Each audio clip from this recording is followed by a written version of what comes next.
नमस्कार दोस्तों, स्वागत है आप सभी का रोशन सा स्टडी पॉइंट पर। और आज मैं आप लोगों को करवाने वाली हूँ जो आपके क्लास 12 के होम साइंस के आपके प्री बोर्ड और आपके बोर्ड के लिए जो मोस्ट इंपॉर्टेंट क्वेश्चन आंसर रहने वाले हैं उसको। ठीक है, इससे पहले आपके जो मिड टर्म हुए थे, मैंने आपके सारे चैप्टर्स जो थे उसके ऑलरेडी जो मिड टर्म में आने वाले थे सभी के इंपॉर्टेंट क्वेश्चन आंसर करवा दिए थे। तो उसकी क्लिप क्या है आपको इसी वीडियो में मिल जाएगी। बाकी इसके एंड में आपको जो नए चैप्टर आपके फाइनल टर्म में जो सारे सिलेबस आ रहा है उसके बचे हुए चैप्टर के भी सारे क्वेश्चन आपको यहाँ पे प्रोवाइड करवा दिए जाएंगे। ठीक है, तो आपका जो वीडियो है उसको हम से पूछ रखा है, ये क्या है कि बेटी बचाओ बेटी पढ़ाओ योजना का प्रारंभ किन मंत्रालय के सहयोग से हुआ। ठीक है, किन मंत्रालयों ने इसकी स्थापना में जो है मदद की थी या अपना सहयोग दिया था। बेटी बचाओ बेटी पढ़ाओ योजना की हम बात कर ले तो प्रधानमंत्री जो हमारे नरेंद्र मोदी जी, उनके द्वारा इसकी शुरुआत की गई थी। ठीक है, कब? जब भ्रूण हत्या बहुत ज्यादा हो रहा था, लिंगानुपात में बहुत ज्यादा क्या है वो जो हम बोल सकते हैं एक डिस्टेंस बढ़ता जा रहा था कि जो बेटी है, जो महिलाएं हैं, उनका लिंगानुपात कम होता जा रहा था। इसलिए क्या किया था, उन्होंने इसकी शुरुआत करवाई थी। किन किन मंत्रालयों ने इसमें सहयोग दिया था वो हम देख लेते हैं। तो महिला एवं बाल विकास मंत्रालय ने, स्वास्थ्य मंत्रालय और परिवार कल्याण मंत्रालय और मानव संसाधन विकास मंत्रालय। तो ये हमारे 3 मंत्रालय है, इन्होंने क्या है इसमें योगदान दिया था जो हमारी ये जो योजना थी इसके प्रारंभ में। ठीक है, तो ये आपका आंसर रहेगा इस क्वेश्चन का। नेक्स्ट हम देख लेते हैं क्या है। तो यहाँ आपसे पूछा है कि आपका जो कार्य है और जो आपका जीविका है और हमारा आजीविका है उसमें आपको अंतर बताना है। तो फर्स्ट यहाँ हम देख लेते हैं कार्य क्या है हमारा। नियमित परिणाम की गतिविधि का एक ऐसा समूह जिसमें नौकरी व व्यवसाय के साथ साथ अन्य गतिविधियों जैसे कि धार्मिक कर्तव्य पालन, सामाजिक कार्य, परामर्श, उद्यम वृत्ति परामर्श, सेवाएं आदि भी सम्मिलित है। हम कार्य की बात करें तो कार्य क्या है, हमारे द्वारा कोई भी किया गया कार्य जो हम काम करते हैं उसको हम कार्य कहते हैं। इसमें क्या है, ये जो कार्य है, हम कोई भी कार्य कर रहे हैं जो कि क्या है इसका हम निश्चित परिणाम निकल के आ रहा है उसको हम क्या बोलेंगे, अपना कार्य बोलेंगे। जैसे कि नियमित परिणाम की गतिविधि, मतलब वो कार्य हम कर रहे हैं जिसका परिणाम निकल के आएगा उसको हम क्या बोलेंगे, अपना कार्य जो है वो कहेंगे। नेक्स्ट क्या है हमारा जीविका है। इसमें क्या है, जीविका का अर्थ साधन और व्यवसाय से है जिसके द्वारा व्यक्ति अपनी मूलभूत आवश्यकताओं की पूर्ति करता है। जीविका में सफलता प्राप्त करने के लिए व्यक्ति निरंतर नए कौशल सीखता है, नई जानकारी, यहाँ पे नई जानकारी होगा, नई जानकारी प्राप्त करता है, अपनी क्षमताएं बढ़ाता है और अपने चुने गए क्षेत्र में स्वयं को परिमाणित करता है। यहाँ पे हम जीविका की बात करें तो क्या है, वो क्षेत्र जिसको हमने स्वयं से चुना हो, ऐसा कोई कार्य जिसको हमने खुद से चुना है, हम खुद करना चाहते हैं। ठीक है, तो इसमें क्या होता है, जीविका में हम हमेशा ही नए नए कौशल जो है, नई नई योग्यताएं जो है अपने फील्ड में उसको सीखते रहते हैं, उसी को हम क्या कहते हैं, अपना जीविका कहते हैं। और जीविका का हम मतलब समझ ले तो इसका अर्थ क्या है, साधन है और व्यवसाय है। ठीक है, नेक्स्ट क्या है, आजीविका है हमारा। इसमें क्या है, आजीविका के अंतर्गत नौकरी, व्यवसाय का अन्य कार्य आते हैं जिसके द्वारा हम धन अर्जित करते हैं, वह अपने परिवार की मूलभूत आवश्यकताओं की पूर्ति करते हैं। तो हमारा जीविका में क्या है, इसको हम नौकरी बोल सकते हैं एक तरीके से। ठीक है, जो हमारा यहाँ पे आया था क्वेश्चन में कार्य, जीविका तथा आजीविका, यहाँ से आपसे नौकरी भी पूछ लिया जा सकता है। ठीक है, आजीविका पूछे जरूरी नहीं है, यहाँ पे आपसे नौकरी पूछ लिया जाएगा, तो आपको ध्यान में रखना है। इसमें क्या है, हम किसी के अंदर जो है काम कर रहे हैं, किसी के अंतर्गत, किसी के नीचे है, हम वहां पे कार्य कर रहे हैं। हमसे कोई बड़ी पोजीशन में है, वो हमको बोल रहा है कि हमें ये काम कर रहा है, ये कार्य इतने दिन में पूरा करके देना है, तो उसको हम क्या बोलेंगे, नौकरी बोलेंगे। हम किसी के नीचे क्या है कार्य कर रहे हैं, उसकी एक समय निश्चित होगी। ठीक है, कुछ ज्यादा हमें सीखने को प्राप्त नहीं होगा, लेकिन हम जो कार्य कर रहे हैं उसमें हम जरूर सीख सकते हैं। ठीक है, तो इसमें हम क्या करते हैं, जीविका में हम धन अर्जित करते हैं जिससे हमारी जितनी भी मूलभूत आवश्यकताएं हैं उसकी पूर्ति हमसे होती है। ठीक है, जीविका की बात कर ले, इसमें क्या है, हमने खुद से कोई फील्ड चुना है, जैसे कि मैं वकील बनना चाहती हूँ, मैं डांसर बनना चाहती हूँ, मैं टीचर बनना चाहती हूँ, ऐसा फील्ड क्या है मैंने खुद से चुना है। इसमें क्या है, मुझे कॉम्पिटिटिव एग्जाम देना पड़ेगा, किसी के अंडर नहीं, किसी के अंडर मैं कार्य नहीं कर रही हूँ। इसमें क्या है, मैं खुद ये कार्य करना चाहती हूँ तो मैं खुद से स्टडी करूंगी, खुद से पढ़ाई करूंगी। डांसर बनना चाहती हूँ तो डांस सीखूंगी, अकेडमीज वगैरह जो है वो ज्वाइन करूंगी। ठीक है, तो इसमें क्या है, हम हमेशा क्या है नई नई चीजों को सीखते रहते हैं हमारे जीविका के अंदर। हम आजीविका की बात कर ले, हम किसी के नीचे कार्य कर रहे हैं। ठीक है, जिससे हम क्या करते हैं, धन अर्जित करते हैं और अपनी मूलभूत आवश्यकताओं की पूर्ति करते हैं। कार्य की हम बात करें तो ये क्या है, एक ऐसा नियमित हम काम जो भी कर रहे हैं जिसका कोई परिणाम निकल के आ रहा है, कोई भी एक हम बोल सकते हैं अंत जो है उसका निकल के आ रहा है, उसको हम कार्य बोलेंगे। ठीक है, तो ये आपका कार्य, जीविका और आजीविका था। ठीक, आई होप आपको ये समझ में आ गया होगा। आपको अगर स्क्रीनशॉट लेना है तो आप ले सकते हैं। ठीक है, अब आपका जो नेक्स्ट क्वेश्चन है हम उसको देख लेते हैं। तो यहाँ है कि जीविका का चुनाव करते समय हमें निम्न बातों का ध्यान रखना चाहिए। जो हमारी जीविका है उसका चुनाव करते समय हम किन किन बातों का ध्यान रखेंगे वो है। तो इसमें क्या है, मेरी विशेषताएं, प्रतिभा, अभिरुचियां क्या है, मतलब मेरी कौन सी विशेषताएं हैं। मैं ऐसे भी किसी कार्य में तो जा नहीं सकती हूँ जहां मुझे कोई इंटरेस्ट ही नहीं है, जहां मेरे अंदर कोई ऐसी खूबी नहीं है कि मैं उस कार्य को पूरा कर सकूं। तो मैं ऐसा कार्य तो नहीं चूज करूंगी, वही देखूंगी जो मेरे लिए जरूरी हो, मैं खुद कर सकूं, वो जो है कार्य मेरे योग्य हो और मैं उसके योग्य हूं, मैं वही देखूंगी। तो क्या है, हमें विशेष जो प्रतिभा है और जो हमारी अभिरुचियां है कि मुझे इस काम में इंटरेस्ट है और इसमें नहीं है, तो हम वही देख के क्या है कार्य का चयन जो है वो करेंगे। नेक्स्ट, क्या व्यवसाय प्रेरक और चुनौतीपूर्ण है। तो व्यवसाय जो है वो किसी रूप से मुझे क्या है, प्रेरणा दे रहा है और साथ ही में चुनौतीपूर्ण है या नहीं है। नेक्स्ट, क्या व्यवसाय मेरे लिए उपयोगी होने का बोध कराता है। अब मैं अपने लिए जीविका का अवसर चुन रही हूँ, तो मैं ऐसा कोई भी कार्य नहीं करूंगी, ऐसे किसी चीज के लिए मैं मेहनत क्यों करूं जहां मुझे क्या है, अपनी जो भी चीजें है, मूलभूत आवश्यकताएं है, उसकी पूर्ति नहीं हो पाएगी, तो मैं ऐसा कार्य क्यों करूंगी। ठीक है, तो ये हम सबसे पहले यही क्वेश्चन पूछेंगे कि क्या है ये कार्य जो है वो मेरे लिए उपयोगी है या नहीं, जो चीजों की आवश्यकता है मुझे उसकी पूर्ति ये कार्य करने से हो पाएगी या नहीं हो पाएगी। ठीक है, नेक्स्ट क्या है, क्या कार्यस्थल का वातावरण व लोकाचार मेरे लिए उपयुक्त रहेगा। तो अब हम जहाँ कार्य करने का प्रयास करें, कोशिश करें कि हम वहां पे कार्य करेंगे, तो आसपास का जो वातावरण है मेरे लिए उचित होगा या नहीं होगा, उस वातावरण में मैं सही से रह पाऊंगी या नहीं रह पाऊंगी, ऐसा प्रश्न भी क्या है हमारे मन में आना चाहिए। कब, जब हम जीविका का अवसर कर रहे हैं। ठीक है, अपने लिए कोई भी कार्य, नौकरी जो है उसका चयन कर रहे हैं, तो हम क्या करेंगे, इन सारी बातों को ध्यान में रखेंगे।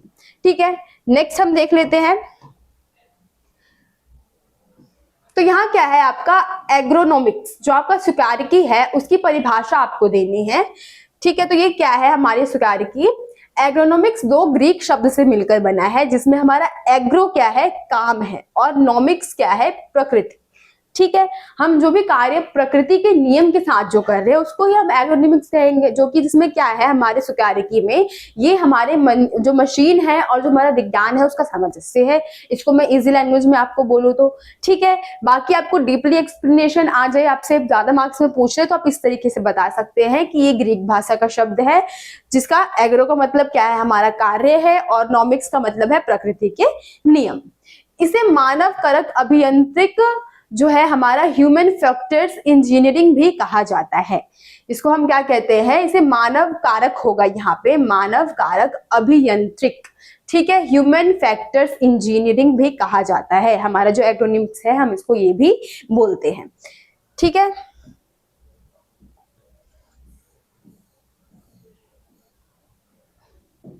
यहाँ थोड़ी जो हमारी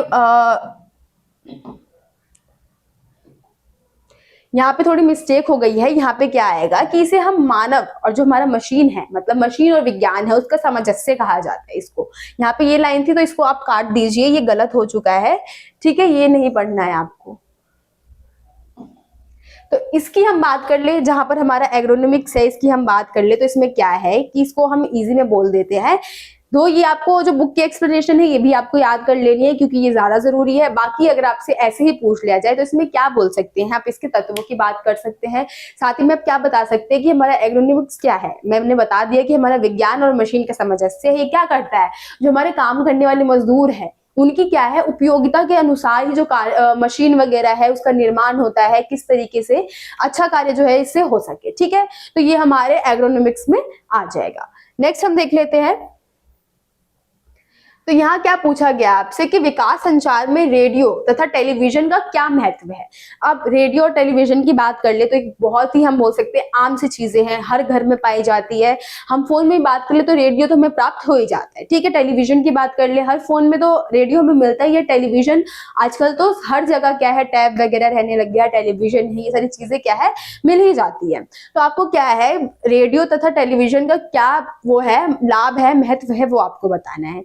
तो हम यहाँ पे बात कर रहे रेडियो की, तो काफी सस्ता है, क्या है सभी लोग क्या है इससे जो हमारा रेडियो है एक श्रवण माध्यम है, तो अगर हम किसी को सूचना प्रदान करना चाहते हैं जो कि पढ़ा लिखा नहीं है, उसको भी क्या है, इसे सूचना मिल जाएगी। साथ ही में हम टेलीविजन की बात कर ले तो इसमें हमारा श्रवण माध्यम, दृश्य माध्यम सभी है, ठीक है, हम देख के भी समझ सकते हैं हमारे टेलीविजन के द्वारा। ठीक है, नेक्स्ट हम इसमें देख लेते हैं इसमें क्या आंसर दे रखा है हमारा। तो क्या है, रेडियो तथा टेलीविजन सर्वाधिक लोकप्रिय, सबसे सस्ते, सुविधाजनक जनसंचार के माध्यम है। तो क्या है, रेडियो हमारे टेलीविजन जो है क्या है, बहुत ही ज्यादा लोकप्रिय है, लोगों को बहुत ज्यादा अच्छे लगते हैं। साथ ही में क्या है, ये काफी सस्ते भी है। विकास के प्रयोजन के लिए उपयोग किए जा सकते हैं। इसका हम यूज किस लिए कर सकते हैं, हमारे विकास के प्रयोजन के लिए हम कर सकते हैं। नेक्स्ट, हमारे देश में बड़ी जनसंख्या में लोगों के लिए रेडियो सूचना, शिक्षा और मनोरंजन का एकमात्र स्रोत जो है वो बन चुका है। तो देश के बहुत सारे हिस्से की हम बात कर ले, बड़ी जनसंख्या की बात कर ले, उनके लिए क्या है, रेडियो जो है हमारा शिक्षा का या मनोरंजन का बहुत अच्छा जो है हम बोल सकते हैं जरिया बन चुका है। ठीक है, तो ये विशेषता आपको बता देनी है कि किस तरीके से हमारा जो रेडियो और टेलीविजन है काफी सस्ता है, काफी आसानी से उपलब्ध हो सकता है।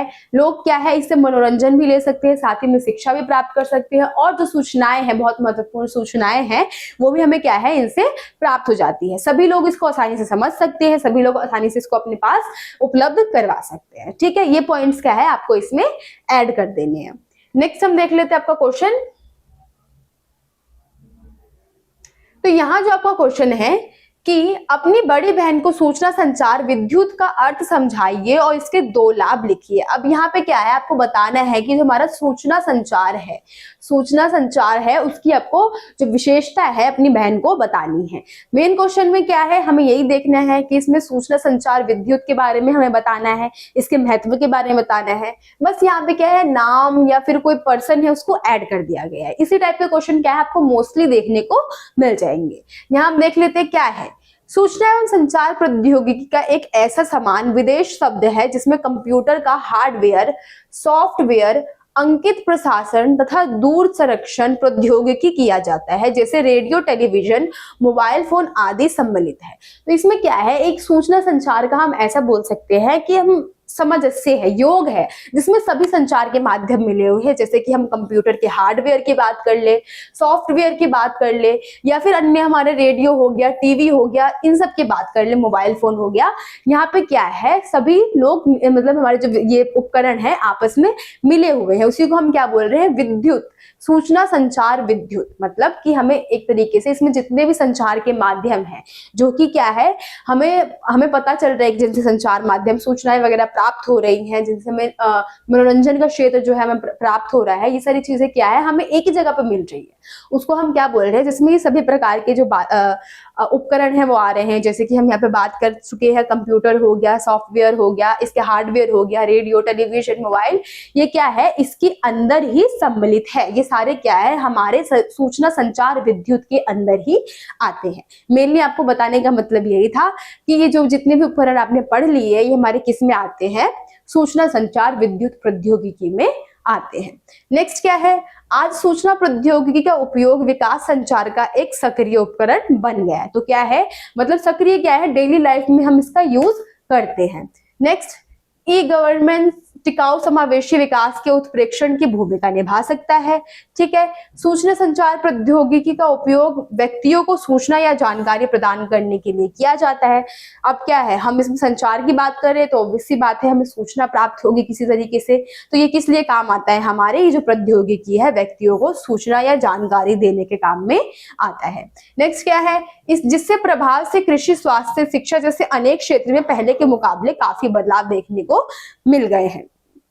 तो जब से हमने इसका इस्तेमाल करना चालू कर दिया है तब से क्या हो चुका है कि हमारे जितने भी ये क्षेत्र है, कृषि की बात कर ले, स्वास्थ्य की बात कर ले, शिक्षा की बात कर ले, इन सब क्षेत्रों में काफी अच्छे जो बदलाव है हमें देखने को मिल चुके हैं। तो यही महत्व क्या है, हमारा जो सूचना संचार विद्युत है इसके महत्व है। ठीक है, आई होप आपको ये समझ में आ गया होगा कि किस तरीके से सूचना संचार किसका जो है सामंजस्य है। तो उसमें कंप्यूटर का सॉफ्टवेयर हो गया, हार्डवेयर हो गया, रेडियो, टेलीविजन, मोबाइल फोन हो गया, ये सभी इसी के अंतर्गत जो है वो आते हैं। ठीक है, ये किस लिए बहुत ज्यादा जरूरी है, तो ये लोगों को सूचना पहुंचाता है, जानकारी देता है। साथ ही में कृषि की बात कर ले या फिर हम स्वास्थ्य की बात कर ले, शिक्षा की बात कर ले, इन सभी में इसके द्वारा क्या है बहुत सारे बदलाव जो है हमें देखने को मिले हैं। ठीक है, तो आई होप आपको ये जो क्वेश्चन है समझ में आ गया होगा। नेक्स्ट क्वेश्चन हम देख लेते हैं अब। तो यहाँ आपसे पूछा गया है कि जन पोषण स्वास्थ्य से क्या तात्पर्य है। जो जन पोषण स्वास्थ्य है, भारत को पोषण का दोहरा भार उठा रहा है, ये भी हमें बताना है। हम जन पोषण की बात करें तो जन, यहाँ पे लोगों के स्वास्थ्य की बात की जा रही है, ठीक है। तो ये आपको बताना है कि जन पोषण क्या है हमारा, साथ ही में जो भारत जो है कुपोषण का दोहरा भार उठा रहा है, तो आपको इसको भी एक्सप्लेन करना है। तो यहाँ पे क्या है, जन स्वास्थ्य पोषण अध्ययन का वह क्षेत्र है जिसमें पोषण संबंधित बीमारी तथा समस्याओं के नियंत्रण द्वारा अच्छे स्वास्थ्य को बढ़ावा देने का प्रयास किया जाता है, ठीक है। इसमें क्या है हमारे जन स्वास्थ्य में, तो इसमें हम क्या कर रहे हैं, लोगों के स्वास्थ्य के लिए, उनके पोषण के लिए हम क्या करें, लोगों को शिक्षा दे रहे हैं, शिक्षित कर रहे हैं, और साथ ही में पोषण को हम किस तरीके से बढ़ावा दे सकते हैं, अच्छे स्वास्थ्य को हम किस तरीके से बढ़ावा दे सकते हैं, उसका प्रयास इसमें किया जा रहा है, ठीक है। सेकंड पूछा गया है कि भारत कुपोषण का दोहरा जो है भार उठा रहा है, तो इसमें क्या है, भारत कुपोषण का दोहरा भार उठा रहा है, अर्थात यहाँ अल्प पोषण, ठीक है, और साथ ही में अति पोषण। अल्प पोषण की बात कर ले तो इसमें क्या होता है, शरीर बिल्कुल कमजोर हो जाता है, हड्डियां वगैरह नजर आने लग जाती है। वहीं पे हम अति पोषण की बात कर ले तो क्या है, इसमें हम ज्यादा भोजन वगैरह हो गया, या फिर भोजन क्या है, हम भोजन नहीं भी ले रहे तब भी हमारा शरीर क्या है, फूलता जाता है, तो उसको हम क्या बोलते हैं, अति पोषण कहते हैं। तो हमारा जो भारत है, ये दोनों प्रकार के जो हमारे कुपोषण है उसका दोहरा बोझ जो है वो उठा रहा है, इसलिए हम क्या बोलते हैं कि कुपोषण का दोहरा भार हमारा जो भारत देश है वो उठा रहा है। इसमें क्या है, इसमें आपको बता रहे हैं कि किस तरीके से भारत में दोनों प्रकार के कुपोषण जो है वो पाए जाते हैं। जिसमें हमारा अल्प पोषण हो गया, इसमें क्या होता है, हम सही से खाना नहीं खा रहे, सही टाइम पे खाना नहीं ले रहे, जिस प्रकार का भोजन हमें लेना चाहिए हम वो नहीं ले रहे हैं, जिससे क्या होता है कि हमारे शरीर में बहुत सारी जो है समय के अनुसार हमारे शरीर में चेंजेस नहीं होते, और हमारे अंदर क्या है, भोजन वगैरह जो भी हम लेते हैं हमारे शरीर को नहीं लगता है, तो उससे क्या है, हमारा अल्प पोषण जो है वो हो जाता है।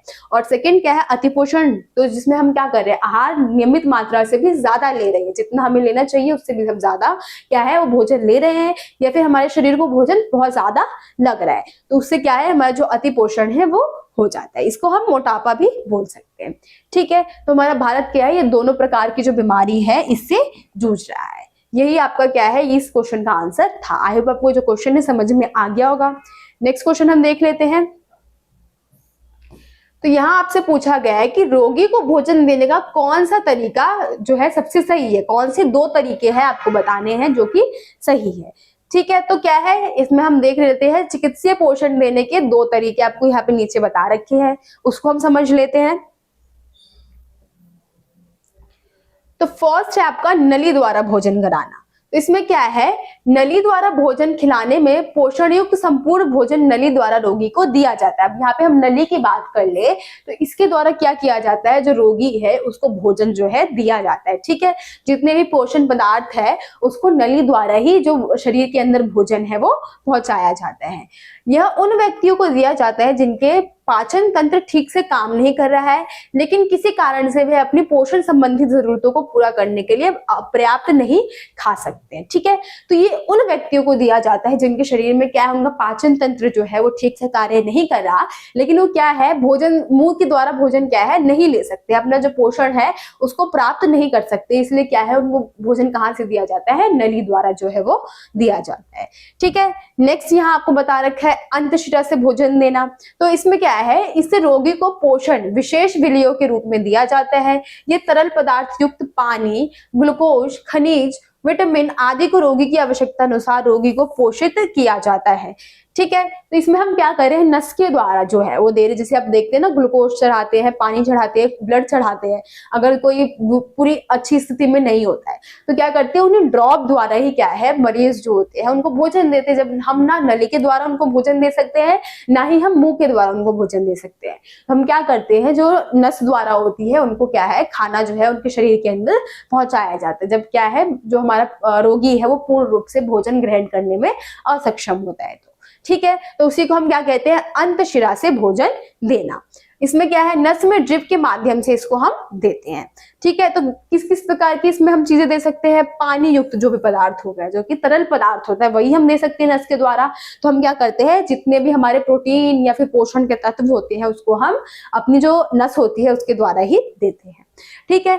बाकी अगर आपसे पूछ ले कि सबसे अच्छा माध्यम रोगी को भोजन देने का कौन सा है, तो वो हमारा मुंह से है। सबसे बढ़िया तरीका यही है कि रोगी को हम खाना दे तो वो मुंह से ही दे। लेकिन अगर वो सक्षम नहीं है तो हम क्या करते हैं, ये जो दो अन्य साधन है उनका इस्तेमाल करते हैं।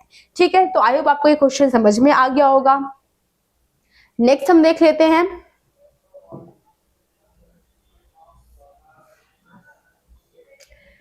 तो यहाँ आपसे पूछा गया है कि प्रारंभिक बाल्यावस्था देखभाल और शिक्षा में विद्यालय पूर्व केंद्र का क्या महत्व है। अब विद्यालय पूर्व जो हमारे केंद्र है उसका महत्व बताना है हमें, कि जो हमारा प्रारंभिक बाल्यावस्था है, देखभाल और शिक्षा है, इसमें हम क्या है, विद्यालय पूर्व शिक्षा की हम बात कर ले तो बहुत ज्यादा जोर दिया जा रहा है। हम विद्यालय से पहले क्या है जो शिक्षा प्राप्त करें उस पर बहुत ज्यादा जोर दिया जा रहा है। तो इसके कौन से महत्व है वो आपको बताने हैं। तो क्या है इसमें, क्या है महत्व जो है, बाल केंद्रित अधिगमन, खेल के द्वारा सीखना, दूसरों की संगति में जल्दी सीखता है, बच्चा स्वतंत्र रूप से भोजन करना सीखता है, अन्य बच्चों के साथ खुश रहता है, उन बच्चों के लिए लाभदायक है जिन्हें अतिरिक्त समर्थन की आवश्यकता होती है। तो ये आपके 6 पॉइंट जो है आपको बता रखे कि किस तरीके से जो हमारा विद्यालय पूर्व जो केंद्र है वो कितना जरूरी है। इससे क्या है, बच्चे बहुत सारी अन्य गतिविधियां सीखते हैं। फर्स्ट वो अपने परिवार के माहौल से बाहर जाते हैं और बाहरी माहौल को देखते हैं कि आसपास के बच्चे किस तरीके से हैं, टीचर वगैरह किस तरीके का बर्ताव कर रहे हैं। उनके मन में जो भी कौशल वगैरह होती है, जैसे कि ड्राइंग बनाना हो गया, सिंगिंग करना हो गया, पोयम याद करना हो गया, ऐसी चीजें क्या है इसमें वो इंटरेस्ट लेना शुरू कर देते हैं। लोगों मतलब बच्चों से दोस्ती करना भी शुरू कर देते हैं, किस तरीके से बात करनी है, किस तरीके से दूसरों की मदद करनी है, ये सारी चीजें क्या है वो विद्यालय पूर्व जो हमारा है वहां से सीखना शुरू कर देते हैं। ठीक है, तो यही क्या है बहुत ज्यादा आवश्यक होता है जो हमारे विद्यालय पूर्व केंद्र है उनके लिए। क्या है ये, इसमें क्या करते हैं, जो छोटे बच्चे होते हैं उनको बहुत सारी ऐसी गतिविधियां सिखाते हैं जो कि उनके लिए बहुत ज्यादा जरूरी होती है कि वो बचपन से क्या है मैनर्स सीखे, और आगे चलकर जब वो विद्यालय में जाना शुरू करेंगे तो किस प्रकार से उनको बर्ताव जो है वो करना है। तो इसमें बता रखा है कि किस तरीके से क्या है बाल केंद्रित अधिगमन है, मतलब बच्चे जो है अच्छी तरीके से सीखते हैं, समझते हैं, या फिर खेल के द्वारा सीखना, खेल के द्वारा सिखाया जाता है उनको, दूसरों की संगति में जल्दी सीखता है। अब देख रहा है कि मेरे बगल वाला बच्चा बहुत अच्छी तरीके से कार्य कर रहा है तो मुझे भी बहुत जल्दी अच्छी तरीके से उसकी जैसा करना पड़ेगा। उससे क्या है बच्चा भी खुद ही जल्दी सीखना शुरू कर देता है। बच्चा स्वतंत्र रूप से भोजन करना सीखता है, अपने जो कार्य है छोटे मोटे कार्य क्या है बच्चा खुद से ही करना शुरू कर देता है, अन्य बच्चों के साथ खुश रहता है, दोस्ती करना भी शुरू कर देता है, या उन बच्चों के लिए लाभदायक है जिन्हें अतिरिक्त समर्थन की जरूरत है। या कुछ बच्चे ऐसे होते हैं जिनकी हम बात कर ले जो कि बातचीत करना पसंद नहीं करते हैं या फिर लोगों से दूर रहते हैं और सिर्फ अपने परिवार के अंदर ही रहते हैं, तो उनके लिए बहुत ज्यादा अच्छा है कि वो बाहरी माहौल में आएंगे और लोगों से, जो बच्चे हैं अपनी उम्र के बच्चे हैं उनसे बातचीत करेंगे और दोस्ती को बढ़ाएंगे। ठीक है, तो आई होप आपको जो क्वेश्चन है समझ में आ गया होगा कि कितना जरूरी है जो हमारा विद्यालय पूर्व केंद्र है उसकी शिक्षा हमारे लिए, हमारे बच्चों के लिए कितनी आवश्यक है। ठीक है, नेक्स्ट अब देख लेते हैं हम क्वेश्चन।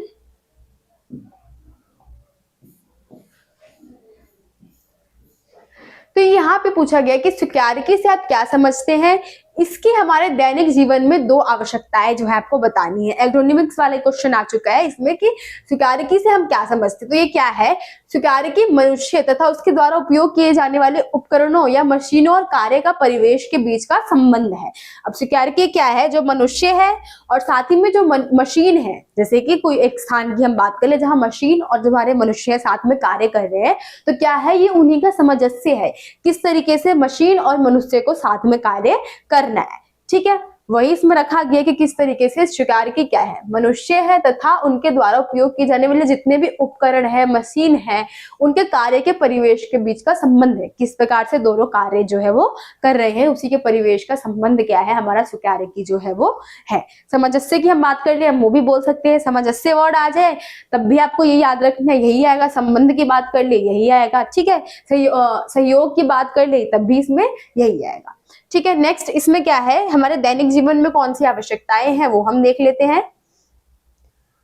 तो सुकार्यकी की आवश्यकताएं क्या है? सुरक्षा और स्वास्थ्य में सुधार लाना, सुरक्षा और स्वास्थ्य में सुधार लाना। अब मशीन द्वारा क्या किया जा रहा है? बहुत सारे कार्य किए जा रहे हैं, तो क्या है वहां पे असुरक्षित भी महसूस होगा। मशीनों की बात कर ले, बहुत सारी दुर्घटनाएं जो है सुनते रहते हैं, तो ये क्या करते हैं? सुकार्यकी के द्वारा जो सुरक्षा है और साथ ही में स्वास्थ्य है उसमें क्या है, ये धीरे धीरे सुधार जो है वो लेकर आ रहा है। कार्यस्थल की उत्पादकता को बढ़ाना। अब मशीन है, मनुष्य है, दोनों साथ में कार्य कर रहे हैं, तो कोई भी उत्पाद है उसकी उत्पादकता क्या है, इसको बढ़ाना क्या है, सुकार्यकी का एक कार्य है। नेक्स्ट, उत्पादकता उपकरणों को प्रभावी बनाना। अब कोई भी जो उत्पादक है उसके उपकरण है, जो मशीन वगैरह है, उसको अच्छी तरीके से प्रभावी बनाना किसका कार्य है? हमारे सुकार्यकी का कार्य है कि किस तरीके से जो मशीन है वो अच्छी तरीके से कार्य करे। नेक्स्ट, आरामदायक काम का माहौल प्रदान करने के लिए कार्य संतुष्टि को बढ़ाना। अब क्या है, मनुष्य भी कार्य कर रहे हैं वहां पे, तो उनके लिए क्या किया जा रहा है? ऐसा माहौल, आरामदायक माहौल बनाया जा रहा है जिससे क्या कर रहे हैं, वो कार्य में संतुष्टि जो है उसको बढ़ावा प्रदान किया जा रहा है। मनुष्य जो कार्य कर रहे हैं उसमें क्या है, संतुष्टि को बढ़ाया जा रहा है। किसके द्वारा? हमारी सुकार्यकी के द्वारा। तो ये दैनिक जीवन में क्या है, सुकार्यकी की आवश्यकताएं हैं। ठीक है, तो आई होप आपको ये समझ में आ गया होगा। नेक्स्ट हम क्वेश्चन देख लेते हैं। तो ये क्वेश्चन क्या है, आपसे पूछा गया है कि बच्चों के संवेदनशील होने के क्या कारण है। अब हम छोटे बच्चों की बात कर ले तो उनके संवेदनशील होने के क्या कारण है। फर्स्ट क्वेश्चन यहाँ पे हम बना लेते हैं। सेकंड, हमारे देश के बच्चों के लिए चल रही कोई 2 योजना के बारे में विस्तार से बताना है। तो आपको ये क्या है, योजना भी 1-2 जो है उसको अच्छी तरीके से याद कर लेना है। तो बच्चों के संवेदनशील होने की हम बात कर ले तो कुछ बच्चे ऐसे होते हैं जो कि अनाथ होते हैं।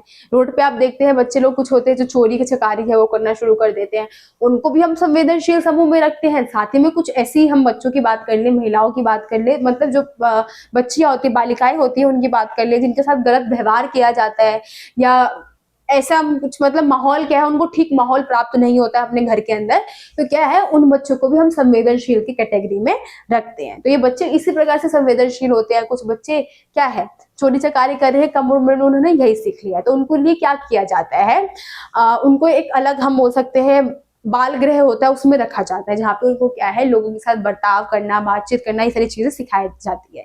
साथ ही में एक ऐसा बच्चा जिसका माहौल क्या है, पूर्ण रूप से उसको सही नहीं प्राप्त हुआ है, जिस माहौल में वो रहना चाहता था वैसा माहौल प्राप्त नहीं हुआ है, या किसी बच्चे के साथ दुष्व्यवहार हुआ है, उन सबको भी हम क्या करेंगे, संवेदनशील की समूह में रखेंगे, लेकिन उनके साथ एक अलग तरीके का व्यवहार किया जाएगा, क्योंकि उनको क्या है, बहुत ज्यादा प्यार की आवश्यकता होगी, बहुत ज्यादा स्नेह की आवश्यकता होगी।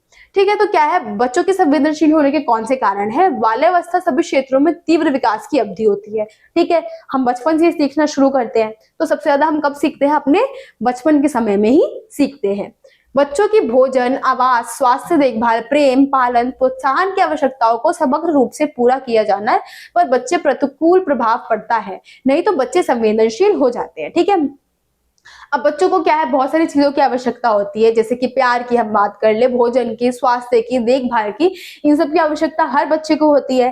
ठीक है, तो यही है कि अगर उनको ये सारी चीजें प्राप्त नहीं होती है तो क्या करते हैं, वो बच्चे क्या है, संवेदनशील हो जाते हैं। नेक्स्ट, यहाँ पे आपको 2 संगठन बताए गए हैं। क्या है, फर्स्ट आपका एसओएस है, एसओएस बालगांव है जो हमारा, इसमें क्या है, यह एक गैर सरकारी सामाजिक संगठन है। ठीक है, जिसका उद्देश्य क्या है, अनाथ और परित्यक्त बच्चों की दीर्घकालीन देखभाल प्रदान करता है। अब ऐसे बच्चे जिनको क्या है, जो अनाथ है या फिर जिनको परित्याग कर दिया गया, जिनके घर वालों ने उनको छोड़ दिया है, या फिर ऐसे बच्चे जिनके माता पिता के बारे में कोई जानकारी नहीं है, क्या करते हैं, उन बच्चों को अपने पास रखते हैं और क्या है, दीर्घकालीन देखभाल देते हैं। मतलब लंबे समय के लिए, दीर्घकालीन की हम बात कर ले, दीर्घ क्या होता है, लंबे समय के लिए उसकी देखभाल जो है वो करते हैं। प्रत्येक एसओएस घर में एक माँ है जो 10 से 15 बच्चों की देखभाल करती है। वह एक पारिवारिक प्रकार का वातावरण प्रदान करते हैं। बच्चे एक दूसरे से प्यार करते हैं, जो अन्य दर्दनाक अनुभव से उबरने में मदद करता है। तो ये जो हमारा बाल गांव है, यहाँ पे क्या है, हर जो हम बोल सकते हैं समूह के बच्चे, जहाँ पे 10-15 बच्चे हैं, वहां पे क्या है, उनकी एक माँ होती है, एक लेडी है जिनको वो लोग माँ बोलते हैं, और जहाँ पे क्या है, उन बच्चों को एक घर का जो वातावरण है, माहौल है, वो प्रदान किया जाता है, जिससे क्या है, बच्चे के साथ जो भी गलत व्यवहार हुआ है या फिर जो भी उसका दुख दर्द है उससे वो दूर हो सके। ठीक है, तो ये हमारा क्या है, एसओएस बालगांव के कार्य है। नेक्स्ट हम देख लेते हैं, इसी में दे रखा है सेकंड, बाल गृह में सरकार द्वारा 3 से 18 वर्ष के बच्चों के लिए चलाए जाते हैं जो विभिन्न कारणों से राज्यों की परिधि में है। तो ये किन बच्चों के लिए चलाए जाते हैं? हमारा जो बाल गांव है तो ये 3 से 18 वर्ष के बच्चों के लिए चलाए जाते हैं। ठीक है, नेक्स्ट हम देख लेते हैं। बता रखा है इसी में 3 प्रकार के हमारे बाल गृह है, प्रेक्षक है, विशेष गृह है और किशोर बाल गृह है। ठीक है, ये हमारे 3 तरीके के जो हमारे बाल गृह है उनकी बात की गई है, जो कि हमारे एसओएस बाल गृह है, इसी के अंतर्गत आते हैं। बाल गांव जो है इसी के अंतर्गत क्या है, ये 3 प्रकार के जो बाल गृह वो आते हैं, जिसमें हमारे प्रेक्षक हो गए, विशेष गृह हो गए और जो हमारे किशोर या फिर बाल गृह जो है वो आएंगे इसमें। ठीक है, नेक्स्ट हम देख लेते हैं। तो यहाँ पे आगे है कि खाद्य मानक, गुणवत्ता, शोध और व्यापार के क्षेत्र में कोडेक्स और आईएसओ के क्या कार्य हैं, इन दोनों के बीच जो अंतर है वो बताना है। तो आपको बताना है खाद्य मानक, गुणवत्ता और शोध व्यापार के बीच जो हमारा कोडेक्स है और साथ ही में आईएसओ है, इसके कार्य बताने हैं और साथ ही में अंतर जो है वो हमें बताना है। तो यहाँ पे हम कोडेक्स की बात कर ले तो इसमें क्या है, एक अंतर सरकारी अंतरराष्ट्रीय खाद्य मानक संस्था है। ठीक है, नेक्स्ट क्या है, यह उपभोक्ता के स्वास्थ्य की सुरक्षा के लिए अंतरराष्ट्रीय मानकों को बनाने तथा खाद्य एवं कृषि के अंतरराष्ट्रीय व्यापार को असमान बनाने के लिए स्थापित किया गया है। इस संस्था के द्वारा कई खाद्य नियमावली स्थापित की गई है। तो हम कोडेक्स की बात कर ले तो ये किसमें आ गया है, हमारा अंतर सरकारी है। ठीक है, तो इसमें क्या किया जा रहा है, उपभोक्ता की सुरक्षा जो है उसको ध्यान में रखते हुए इसके अंतर्गत क्या है, ये बहुत सारे अंतरराष्ट्रीय मानक जो है उसको निकालता है। इसमें क्या है, उपभोक्ता की जो जरूरतें हैं उनको देखी जाती है और साथ ही में बहुत सारे अंतरराष्ट्रीय मानक जो है उसको निकाला जाता है, बनाया जाता है, जिसमें हम किस चीज में इसका यूज करते हैं, तो खाद्य हो गया, कृषि हो गया या फिर अंतरराष्ट्रीय व्यापार को आसान बनाने के लिए क्या है, इसको हमने स्थापित किया है। जो हमारा कोडेक्स है इसको स्थापित किया है। हमारा जो अंतरराष्ट्रीय स्तर पे जो भी व्यापार हो रहा है उसको आसान बनाने के लिए कोडेक्स जो है उसका हम बोल सकते हैं कार्य करता है। ठीक है, इस संस्था के द्वारा कई खाद्य नियमावली भी स्थापित की गई है। बहुत सारे खाद्य नियम हैं वो क्या है, इसके द्वारा जारी किए गए, हमारे कोडेक्स के द्वारा जारी किए गए हैं। ठीक है, नेक्स्ट यहाँ क्या है, तो आईएसओ के कार्य है। तो ये क्या है, हमारा अंतरराष्ट्रीय मानवीकरण संगठन है। ये क्या है, एक अंतरराष्ट्रीय गैर सरकारी संघ है। इसमें क्या है, यह अंतरराष्ट्रीय स्तर पर कई मानदंड निर्धारित करता है जिससे कि खाद्य पदार्थों की गुणवत्ता को बनाए रखे जा सकता है। तो ये क्या है, बहुत सारे मानदंड स्थापित करता है। बहुत सारे हम मानदंड की बात कर ले तो एक तरीके से हम बोल सकते हैं जैसे कि नियम वगैरह हो गए, मानदंड कि कितने समय के लिए खाना रहेगा, भोजन सही रहेगा, कितने समय के लिए इसको हम यूज कर सकते हैं, ये सारे जो मानदंड है इसको निर्धारित करता है कौन, ये अंतरराष्ट्रीय स्तर पर अंतरराष्ट्रीय मानवीकरण संगठन जो है हमारा। ठीक है, बहुत सारे मानदंड जो है उसको निर्धारित करता है और क्या है, खाद्य पदार्थों की गुणवत्ता को बनाए रखी जा सकती है हम इन मानदंडों के द्वारा। ठीक है, तो ये आपकी जानकारी थी कोडेक्स के बारे में और आईओएस के बारे में। अब हम इसके बीच का अंतर देख लेते हैं। तो क्या है, फर्स्ट हमारा कोडेक्स यहाँ दे रखा है और साथ ही में आईएसओ दे रखा है। तो इसकी हम बात कर ले तो राष्ट्रीय नियमों के विकास के लिए उपयोग में लाया जाता है। तो ये जब राष्ट्र नियम है, मतलब राष्ट्रीय स्तर पर जितने भी नियम वगैरह है उसके विकास के लिए हम इसका यूज करते हैं। ठीक है, अब आईएसओ की बात कर ले, स्वैच्छिक है, मतलब यहाँ पे राष्ट्र वगैरह की हम बात कर ले उसकी आवश्यकता नहीं है। यहाँ पे परिवर्तन बहुत धीमे होते हैं, अब इसमें परिवर्तन तेजी से नहीं लाते हैं। ठीक है, हमारा जो कोडेक्स है जिसमें नियमावली है उसको स्थापित कर दिया गया है, नियम बना दिए गए हैं, तो उसमें जल्दी ही चेंजेस नहीं लाया जाएगा। इसमें क्या है, प्रत्येक 5 वर्ष के बाद मानकों को पुनरावलोकन होता है। अब इसमें क्या करते हैं, हम 5 वर्ष के बाद जो भी मानक वगैरह है उसको हम दोबारा देखते हैं, समझते हैं, उसको चेंज जो है अगर चेंजेस लाना होता है तो वो भी हम इसमें करते हैं। अल्पमत स्वीकृति पद्धतियों का वर्णन करता है। अल्पमत मतलब ज्यादा मतों की आवश्यकता नहीं होती है इसमें। ठीक है, अल्पमत मतलब कम लोगों के मतों की स्वीकृति क्या है इसमें जरूरी होती है। वर्तमान मानक और औद्योगिकी पद्धतियों का वर्णन करता है। अब इसमें क्या है, जो वर्तमान मानक है और साथ ही हमारे औद्योगिक पद्धति है, उन सबको भी क्या है इसमें हम शामिल जो है करते हैं। किसमें, हमारा आईएसओ में करते हैं। ठीक है, तो आई होप आपको जो क्वेश्चन है समझ में आ गया होगा। अगर आपको स्क्रीनशॉट लेना है तो आप ले सकते हैं।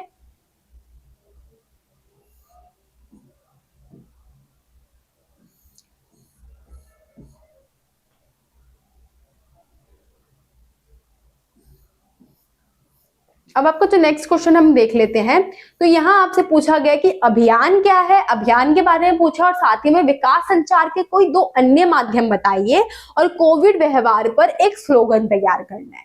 तो इसमें क्या है, आपको अभियान बताना है, साथ ही में हमने किस तरीके से अभियान चलाने के लिए कोविड के लिए कोई ऐसा स्लोग बताने, जैसे कि हमने बहुत सारी चीजें जो है कोविड-19 के समय में की थी, तो यहाँ पे क्या है, आपको इस तरीके से स्लोगन जो है वो तैयार करना है और विकास संचार के कोई अन्य माध्यम जो है हमें वो भी बताने हैं। तो हम उसको देख लेते हैं। तो फर्स्ट यहाँ जो है आपसे अभियान बताया गया है कि अभियान क्या है।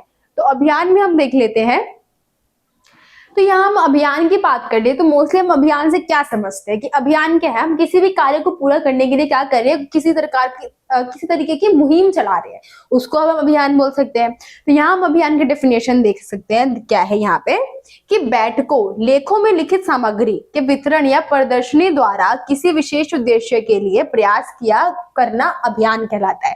तो इसमें हम क्या है, कोई भी हमारा विशेष उद्देश्य जिसकी हम पूर्ति करना चाहते हैं, तो उसके लिए हम जो भी प्रयास कर रहे हैं उसको हम क्या बोलेंगे, अभियान कहेंगे। ऐसा कोई भी कार्य, कोई भी विशेष कार्य जिसकी हमें पूर्ति करनी है, उसको हम जो भी प्रयास करेंगे वो किस में आ जाएगा, हमारा अभियान में आ जाएगा। ठीक है, विकास संचार के अन्य साधन की हम बात कर ले तो रेडियो, टेलीविजन, प्रिंट माध्यम, सूचना एवं संचार प्रौद्योगिकी। ठीक है, इसमें क्या है, रेडियो, टेलीविजन ऊपर हमने पढ़ लिया था। ठीक है, अगर आपसे एक्सप्लेनेशन पूछ ली जाए तो आपको इसमें बता देनी है। ठीक है, बाकी यहाँ पर आपसे सिर्फ संचार के अन्य माध्यम जो है वो पूछा गया था, तो यहाँ पे हमने बता दिया है कि रेडियो हो गया, टेलीविजन हो गया, प्रिंट माध्यम हो गया, सूचना एवं संचार प्रौद्योगिकी हो गया, अन्य आपको पता है वो भी आप इसमें ऐड कर सकते हैं। अब यहाँ पे स्लोगन की बात की जा रही है, तो इस तरीके से क्या है, आपको स्लोगन में क्या करना है कि राइम बनानी है, जैसे बड़े बुजुर्गों का रखे ख्याल, तोड़े हम कोरोना का जाल, तीसरे चरण में रहे सतर्क, रोके वायरस की यह जान। ठीक है, तो आपको क्या करना है, राइम बनाते हुए आप क्या है, स्लोगन तैयार करना है। वैसे आई थिंक सो कि स्लोगन जैसा कोई क्वेश्चन तो आएगा नहीं, लेकिन हाँ ऊपर जो है अभियान वगैरह हो गया या फिर विकास संचार के अन्य साधन हो गया, ये क्वेश्चन क्या है आपसे पूछ लिया जा सकता है। ठीक है, तो आई होप आपको जो क्वेश्चन है समझ में आ गया होगा। नेक्स्ट हम आपका क्वेश्चन जो है वो देख लेते हैं। तो यहाँ आपसे पूछा गया है कि आपको जो रेड रिबन एक्सप्रेस अभियान है ये क्या है और इसके विस्तार में कोई भी 5 उद्देश्य वो आपको बताने हैं। रेड रिबन की हम बात करें तो ये क्या है, एड्स महामारी के लिए इसको चलाया गया था। यहाँ पे क्या किया गया था, एक रेल है उसको चलाया गया था, साथ ही में बहुत सारे ऐसे गांव हैं, ऐसी जगह है जहाँ पे क्या है उस ट्रेन को लेकर जाया गया था और साथ ही में एड्स महामारी जो है हमारी, उसके बारे में लोगों को जागरूक किया गया था। ठीक है, तो इसलिए हमने क्या किया था, अपना जो रेड रिबन एक्सप्रेस अभियान है इसको हमने चलाया था। ये भी एक तरीके की हम मुहिम की बात कर सकते हैं। ठीक है, किसी भी चीज के हम उद्देश्य की प्राप्ति कर रहे हैं, हमारा उद्देश्य था कि लोगों को एड्स महामारी है उसके बारे में जानकारी जो है वो प्राप्त हो। लोगों ने क्या पहले धारणा बना रखी थी, जिसको ये समस्या है उससे हमें दूर रहना है, ये समस्या क्या है फैल सकती है, तो वो क्या करते थे, उन लोगों को बिल्कुल समाज से अलग कर देते थे, जो कि एक सही धारणा नहीं थी। तो उसी को समझाने के लिए, उसके बारे में बताने के लिए क्या किया गया था, जो ये हमारा रेड रिबन एक्सप्रेस है इसको चलाया गया था। ठीक है, तो हम यहाँ पे देख लेते हैं इस अभियान के बारे में क्या है। Red ribbon express HIV AIDS के बारे में जागरूकता उत्पन्न करने के लिए देशव्यापी अभियान था। ये हमारा क्या है, देशव्यापी अभियान था, मतलब ये देश के अंदर चला था। किस लिए चला था, हमारा HIV एड्स है इसके बारे में लोगों को जानकारी देने के लिए। फिर परियोजना को राष्ट्रीय एड्स नियंत्रण संगठन नाको, नेहरू युवा केंद्र, अब यहाँ पे नाको की आपको फुल फॉर्म में आजकल ले रही है, नेहरू युवा केंद्र संगठन है, तथा यूनिसेफ तथा UN एड्स आदि अंतरराष्ट्रीय एजेंसियों ने भारतीय रेलवे के साथ मिलकर कार्यान्वित किया था। इसमें भी क्या है, बहुत सारे संगठन जो है वो शामिल हुए थे। ठीक है, जैसे कि राष्ट्रीय एड्स नियंत्रण संगठन फर्स्ट हमारा संगठन है, सेकेंड हमारा नेहरू युवा केंद्र संगठन है, थर्ड हमारा यूनिसेफ है और फोर्थ हमारा क्या है, UN एड्स अंतरराष्ट्रीय जो है हमारा कौन सा हो गया, हमारा फोर्थ संगठन हो गया, अंतरराष्ट्रीय एजेंसी है। और क्या है, भारतीय रेलवे भी इसके अंदर था। इन्होंने क्या किया था, ये जो 5 हम बोल सकते हैं, पहले तो हम 4 संगठन और साथ ही हमारा भारतीय रेलवे है, इन्होंने साथ में मिलकर क्या किया था, इस अभियान को जारी जो है वो किया था। नेक्स्ट क्या है, रेड रिबन एक्सप्रेस यात्रा कन्याकुमारी से प्रारंभ हुई थी। इसमें परिक्रमा शैली को अपनाया गया था। ये कहाँ से शुरू हुई थी, हमारी कन्याकुमारी से इसकी शुरुआत जो है वो हुई थी। आपको ये क्वेश्चन याद रखना है, हो सकता है आपसे एमसीक्यू में पूछ लिया जा सकता है। नेक्स्ट, विशेष रूप से डिजाइन की गई ये रेलगाड़ी एक वर्ष में 9000 किलोमीटर से अधिक चली थी। ठीक है, तो ये क्या किया था इन्होंने, ये जो विशेष रूप से तैयार की गई थी, ये क्या किया था, एक वर्ष में 9000 किलोमीटर से भी ज्यादा चल गई थी। इसमें 180 जिले और स्टेशन तक किए गए थे। 43,200 गांव में कार्यक्रम तथा क्रियाकलाप आयोजित किया गया था। इसमें क्या किया गया था, 180 जिले थे इसमें। ठीक है, बहुत सारे स्टेशन जो है वो आए गए थे, और साथ ही में क्या है, 43,200 गांव में क्या किया गया था, इनके कार्यक्रमों जो भी आयोजन है वो किया गया था। ठीक है, तो आपको जो ये डाटा है ये याद रखनी है, आपको ये डाटा भूलना नहीं है। एमसीक्यू में पूछ ले चाहिए, लॉन्ग क्वेश्चन में भी आ जाए तो आपको क्या है, डाटा देना जरूरी है। अगर आप डाटा लिख देते हैं तो क्या है, क्वेश्चन का आंसर जो है काफी अच्छा लगता है देखने में। तो आपको क्या है, ये डाटा जो है याद रखना है, भूलना नहीं है। तो आपको अगर स्क्रीनशॉट लेना है तो आप ले लीजिए। नेक्स्ट, इसके बाद जो इसका उद्देश्य है हम उसको देखेंगे। तो हम उद्देश्य देख लेते हैं।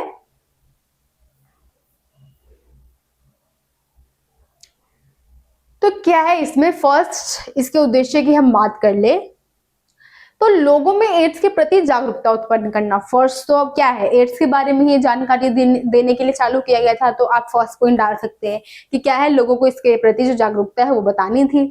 साथ ही में रोगी के साथ होने वाला भेदभाव कम करना। ठीक है, क्या करते थे लोग कि जिसको एड्स महामारी थी उसको क्या करते थे, बिल्कुल ही अलग हटा दिया करते थे।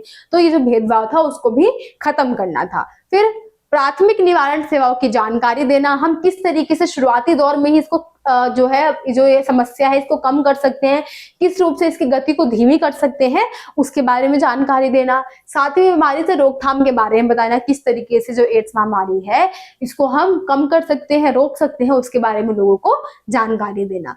रोगों की रोकथाम, स्वास्थ्यप्रद आदतों तथा जीवन शैली के बारे में लोगों को जागरूक करना।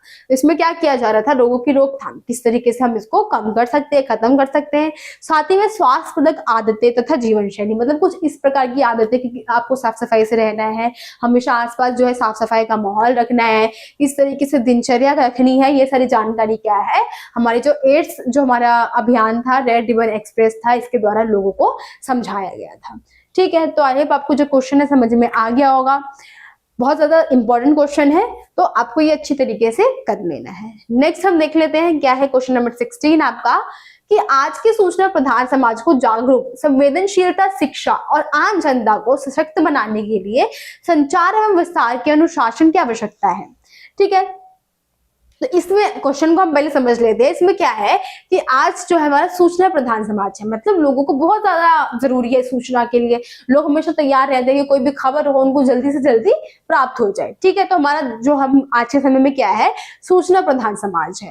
साथ ही में क्या है, लोगों को जागरूकता, संवेदनशीलता, शिक्षा और आम जनता को सशक्त बनाने के लिए संचार एवं विस्तार के अनुशासन की आवश्यकता है। अब यहाँ पे क्या है, अनुशासन की बात की गई है कि किस तरीके से इन सब चीजों के लिए एक अनुशासन की आवश्यकता है, नियम की आवश्यकता है। ठीक है, जनता तक पहुंचाने के लिए विकास संचार के किन्हीं 4 साधनों के बारे में हमें यहाँ पे बताना है। तो हमें मेनली क्या बताना है, इसमें जो विकास संचार है उसके जो भी 4 साधन है उसके बारे में हमें मेनली इसके अंदर बताना है। तो फर्स्ट यहाँ पे हम देख लेते हैं, तो क्या है, अभियान। जैसे कि हमने रेड रिबन एक्सप्रेस की बात की थी, तो इस प्रकार के अभियान क्या है, ये भी हमारा अभियान ही है। तो इसमें हम क्या करते हैं, जो भी जागरूकता है लोगों को फैलाने के लिए, हम एक प्रकार से सूचना ही दे रहे हैं लोगों को। ठीक है, तो अभियान के दौरान हम क्या करते हैं कि कोई भी हमारा मुख्य उद्देश्य हम एक ले लेते हैं कि लोगों को क्या करना है, बेटी बचाओ योजना है, बेटी पढ़ाओ योजना है, उसके बारे में जानकारी देनी है। तो क्या है, वो भी हमारे एक तरीके से अभियान, मुहिम हो गया। हमने मुहिम चालू की, लोगों तक हमें उसके बारे में समझाना है। लेकिन जब वो चीज आई थी तो क्या है, रेडियो वगैरह, टेलीविजन वगैरह, इनकी शुरुआत काफी अच्छी तरीके से हो चुकी थी। ठीक है, तो ये है कि क्या है, अभियान में विभिन्न संचार विधियों तथा सामग्री जैसे बैठक, भ्रमण, समाचार पत्र, लेख पत्रक तथा पूर्व निश्चित समय के लिए किसी विषय पर प्रदर्शनियों का मिलना जुलना उपयोग है। ठीक है, तो अभियान में हम क्या करें, एक मुख्य उद्देश्य हमारा, उसकी प्राप्ति के लिए हम क्या करें, लोगों को किसी प्रकार से जो सूचना है वो दे रहे हैं। ठीक है, उसको हम क्या बोलेंगे, अपना अभियान जो है वो बोलेंगे। रेडियो तथा टेलीविजन हमारे संचार के माध्यम में आ जाएंगे। इसके द्वारा हम क्या कर सकते हैं, लोगों को आसानी से क्या है, बहुत ज्यादा सस्ते भी है, लोग इसको रखना भी पसंद करते हैं और साथ ही में क्या है, ये काफी लोकप्रिय भी है। तो इसमें क्या है, सर्वाधिक लोकप्रिय सबसे सस्ते तथा सुविधाजनक जनसंचार माध्यम है जो विकास के प्रयोजन के लिए उपयोग में लाए जाते हैं। नेक्स्ट हमारा मुद्रण माध्यम है। मुद्रण माध्यम की बात कर रहे हैं, न्यूज़पेपर है हो गया, उसकी हम बात कर ले प्रिंटेड माध्यम। तो क्या है, राष्ट्रीय तथा क्षेत्रीय दैनिक समाचार पत्रों में छपने वाले अधिकांश समाचार शहरों के लिए होते हैं और ये सतत शिक्षा का एक माध्यम है। तो ये हमारे संचार का एक बहुत अच्छा माध्यम है। ये हम क्या कर रहे हैं, इसको हम हिंदी की बात कर ले, हम हिंदी में हमारा जो आपका जो अभिव्यक्ति माध्यम मुख्य है उसमें आपने पढ़ा होगा इन सबकी विशेषताओं के बारे में, ठीक है। तो इसकी हम बात कर ले तो क्या है, हमारा मुद्रण माध्यम है, प्रिंटेड माध्यम है, उसकी हम बात कर ले तो कितना सही है ये हमारे लिए कि हम क्या कर सकते हैं, इसको हम समझ सकते हैं, पढ़ सकते हैं, साथ ही में हम लंबे समय के लिए इसको हम अपने पास रख भी सकते हैं। कोई सूचना है जो हमें याद रखनी है, कभी हमारे काम आएगा तो उसको हम अपने पास रख सकते हैं, ठीक है। तो ये भी हो सकता है और साथ ही में सूचना बहुत अच्छी तरीके से देता है, शिक्षा का एक बहुत अच्छा माध्यम है। नेक्स्ट, सूचना और संचार प्रौद्योगिकी। सूचना और संचार प्रौद्योगिकी मतलब ऐसी टेक्नोलॉजी जिसके द्वारा हम सूचना है, संचार है, उसको पहुंचा रहे हैं लोगों तक। तो क्या है, एक समावेशी शब्द है जिसमें कंप्यूटर का हार्डवेयर तथा सॉफ्टवेयर, अंकीय प्रसारण तथा दूरसंचार प्रौद्योगिकी का सम्मिलित होना। अब इसमें क्या है, एक समावेशी शब्द है, मतलब इसमें बहुत सारी चीजें मिलनी जुली है। समावेश मतलब बहुत सारी चीजों का समावेश है, इसके अंदर बहुत सारी चीजें हैं, जैसे कि क्या है, कंप्यूटर का हार्डवेयर हो गया, सॉफ्टवेयर हो गया, अंकीय प्रसारण हो गया, इस प्रकार से अंक गणित के द्वारा प्रसारण किया जा रहा है, दूरसंचार प्रौद्योगिकी, ये सारी चीजें क्या है, हमारी इसमें सम्मिलित है। तो आई होप आपको जो क्वेश्चन है समझ में आ गया होगा। देखिए मेनली क्वेश्चन क्या था इसमें, ऊपर की हम लाइन की बात कर लिए, क्वेश्चन तो कहीं मिलता जुलता ही नहीं था, लेकिन हम नीचे की बात कर ले तो क्वेश्चन हमारा यहाँ तक था कि जनता तक पहुंचने के लिए विकास संचार के किन्हीं 4 साधनों के बारे में हमें बताना है। मेन क्वेश्चन बस इतना ही था। ऐसे ही आपके पेपर में आएगा, 1 से 2 लाइन जो होगी हमारे मेन क्वेश्चन की होगी, बाकी जो पैराग्राफ दिया होगा वो फालतू का ही होगा, ठीक है। क्वेश्चन की बात कर लेते हैं, बाकी आप उसको मत देखिएगा, जो केस स्टडी आपके क्वेश्चन आ जाते हैं वो काफी जरूरी है, आपको पढ़ना भी पड़ेगा पूरा, ठीक है। तो बाकी मैं क्वेश्चनों के बारे में बता दे रही हूँ, 1 से 2 लाइन जो मेन होगी आपकी क्वेश्चन की होगी, बाकी अगर बहुत लंबा चौड़ा दे रखा है तो वो किसी काम का नहीं है, ठीक है। नेक्स्ट हम देख लेते हैं,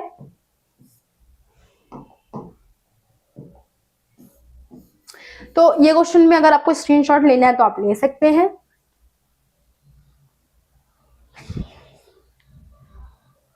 ठीक है, अब नेक्स्ट क्वेश्चन जो हम उसको देख लेते हैं अपना। क्वेश्चन नंबर 17 है। तो इसमें क्या है, विकास संचार का अर्थ है संचार की क्षमता को सामाजिक विकास के लिए एक प्रमुख उत्प्रेरक की भांति उपयोग में लाना। इनकी किन्हीं 4 मुख्य विशेषताओं के बारे में बताना है। अब इसमें क्या है, आपको विकास संचार जो है उसकी विशेषताओं के बारे में बताना है। विकास संचार किस प्रकार से अच्छा है, लोगों के लिए लाभदायक है, ये सारी चीजें आपको इसमें बतानी है। तो क्या है, हम देख लेते हैं कि विकास संचार की निम्नलिखित विशेषताएं हैं। आपको ये लाइन भी ऐड कर देनी है, इससे भी क्या है क्वेश्चन बहुत ज्यादा अट्रैक्टिव लगता है। तो ये क्या है, यह सामाजिक आर्थिक विकास तथा व्यक्तियों तथा सामान्य जन समुदाय की सुख शांति की ओर उन्मुख है। तो हमारा विकास संचार में क्या है, ये हमारे जो सामाजिक हो गया, आर्थिक विकास के लिए बहुत ज्यादा जरूरी है, व्यक्तियों तथा सामान्य जन समुदाय की सुख शांति की ओर उन्मुख है। मतलब विकास संचार से क्या है, हमारी जो जनता है उनकी सामाजिक आर्थिक संतुष्टि भी हो रही है, साथ ही में उनको सुख और शांति जो है वो भी प्राप्त हो रहा है, किससे, हमारे विकास संचार के माध्यम से, ठीक है। नेक्स्ट हम देख लेते हैं, तो क्या है इसमें, इसका उद्देश्य समुदाय को सूचना देना है। क्या है, इसका मुख्य उद्देश्य क्या है, हमारे समुदाय को सूचना देना है। इससे क्या है, सूचना मिलती है और शिक्षा भी मिलती है। हमारा जो विकास संचार है इसके द्वारा क्या है, हमारे समाज को बहुत सारी सूचनाएं जो है वो भी प्राप्त करवाई जाती है और साथ ही में शिक्षित भी किया जाता है।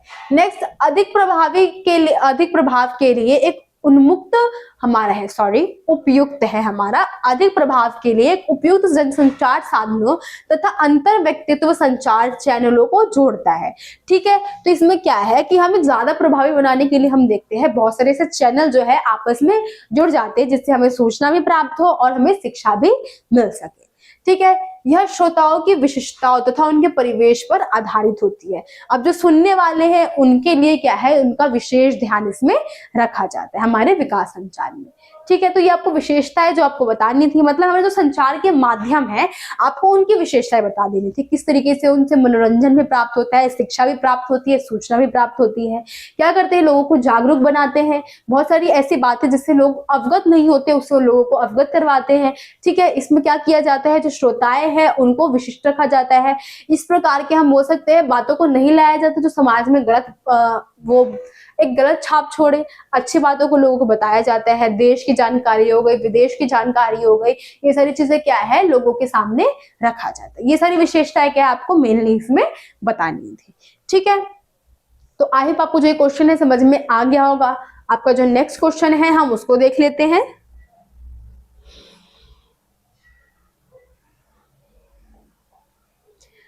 तो यहाँ आपका क्वेश्चन 18 है। तो यहाँ पे क्या है, संस्थागत देखभाल के साथ एक बड़े भाई बहन द्वारा एक टॉडलर के लिए देखभाल की तुलना के दो तर्क जो है आपको प्रस्तुत करने हैं।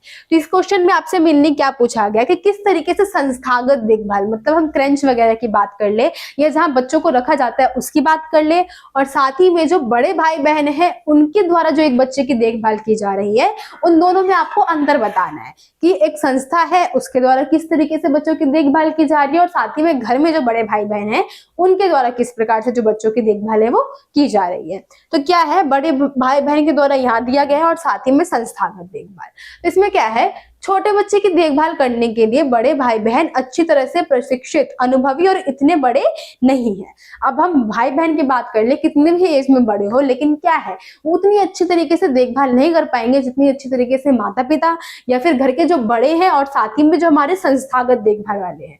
अब वहां पे क्या है, बच्चों को इस आश्वासन में रखा जा रहा है कि उनकी देखभाल की जाएगी, उनको अच्छी तरीके से उन पर नजर रखा जाएगा, उनकी आवश्यकताओं की पूर्ति की जाएगी। लेकिन अगर हम यहाँ पे बात कर ले तो भाई बहन उतने अनुभवी नहीं होती है कि किस तरीके से बच्चों की देखभाल करनी है। अगर बच्चा रो रहा है तो जरूरी नहीं है कि उसको मतलब उसको भूख ही लगी हो सकता है उसका पेट दर्द हो रहा हो। ठीक है, तो ऐसी चीजें क्या है जो बड़े भाई बहन है उसको अनुभव नहीं हो पाएगा। वहीं पे हम संस्थागत देखभाल की बात कर ले तो इसमें क्या है, एक छोटे बच्चों के लिए संस्थागत देखभाल एक बड़े भाई बहन की देखभाल से बेहतर है, क्योंकि देखभाल करने वाला शिक्षित अच्छे तरीके से प्रशिक्षित होते हैं। ठीक है, जो देखभाल करने वाला शिक्षक है बहुत अच्छी तरीके से प्रशिक्षित होता है, मतलब वहां पे किस तरीके से गया, उसने बहुत सारी पढ़ाई वगैरह वो की है, किस तरीके से देखभाल करनी है उसको आता है। तो क्या है, एक बड़े भाई बहन से बहुत ज्यादा अच्छा रहेगा हमारा जो संस्थागत देखभाल है वो। बड़े भाई बहन स्कूली शिक्षा में भाग लेने में असमर्थ हो जाते हैं और अशिक्षित रह जाते हैं।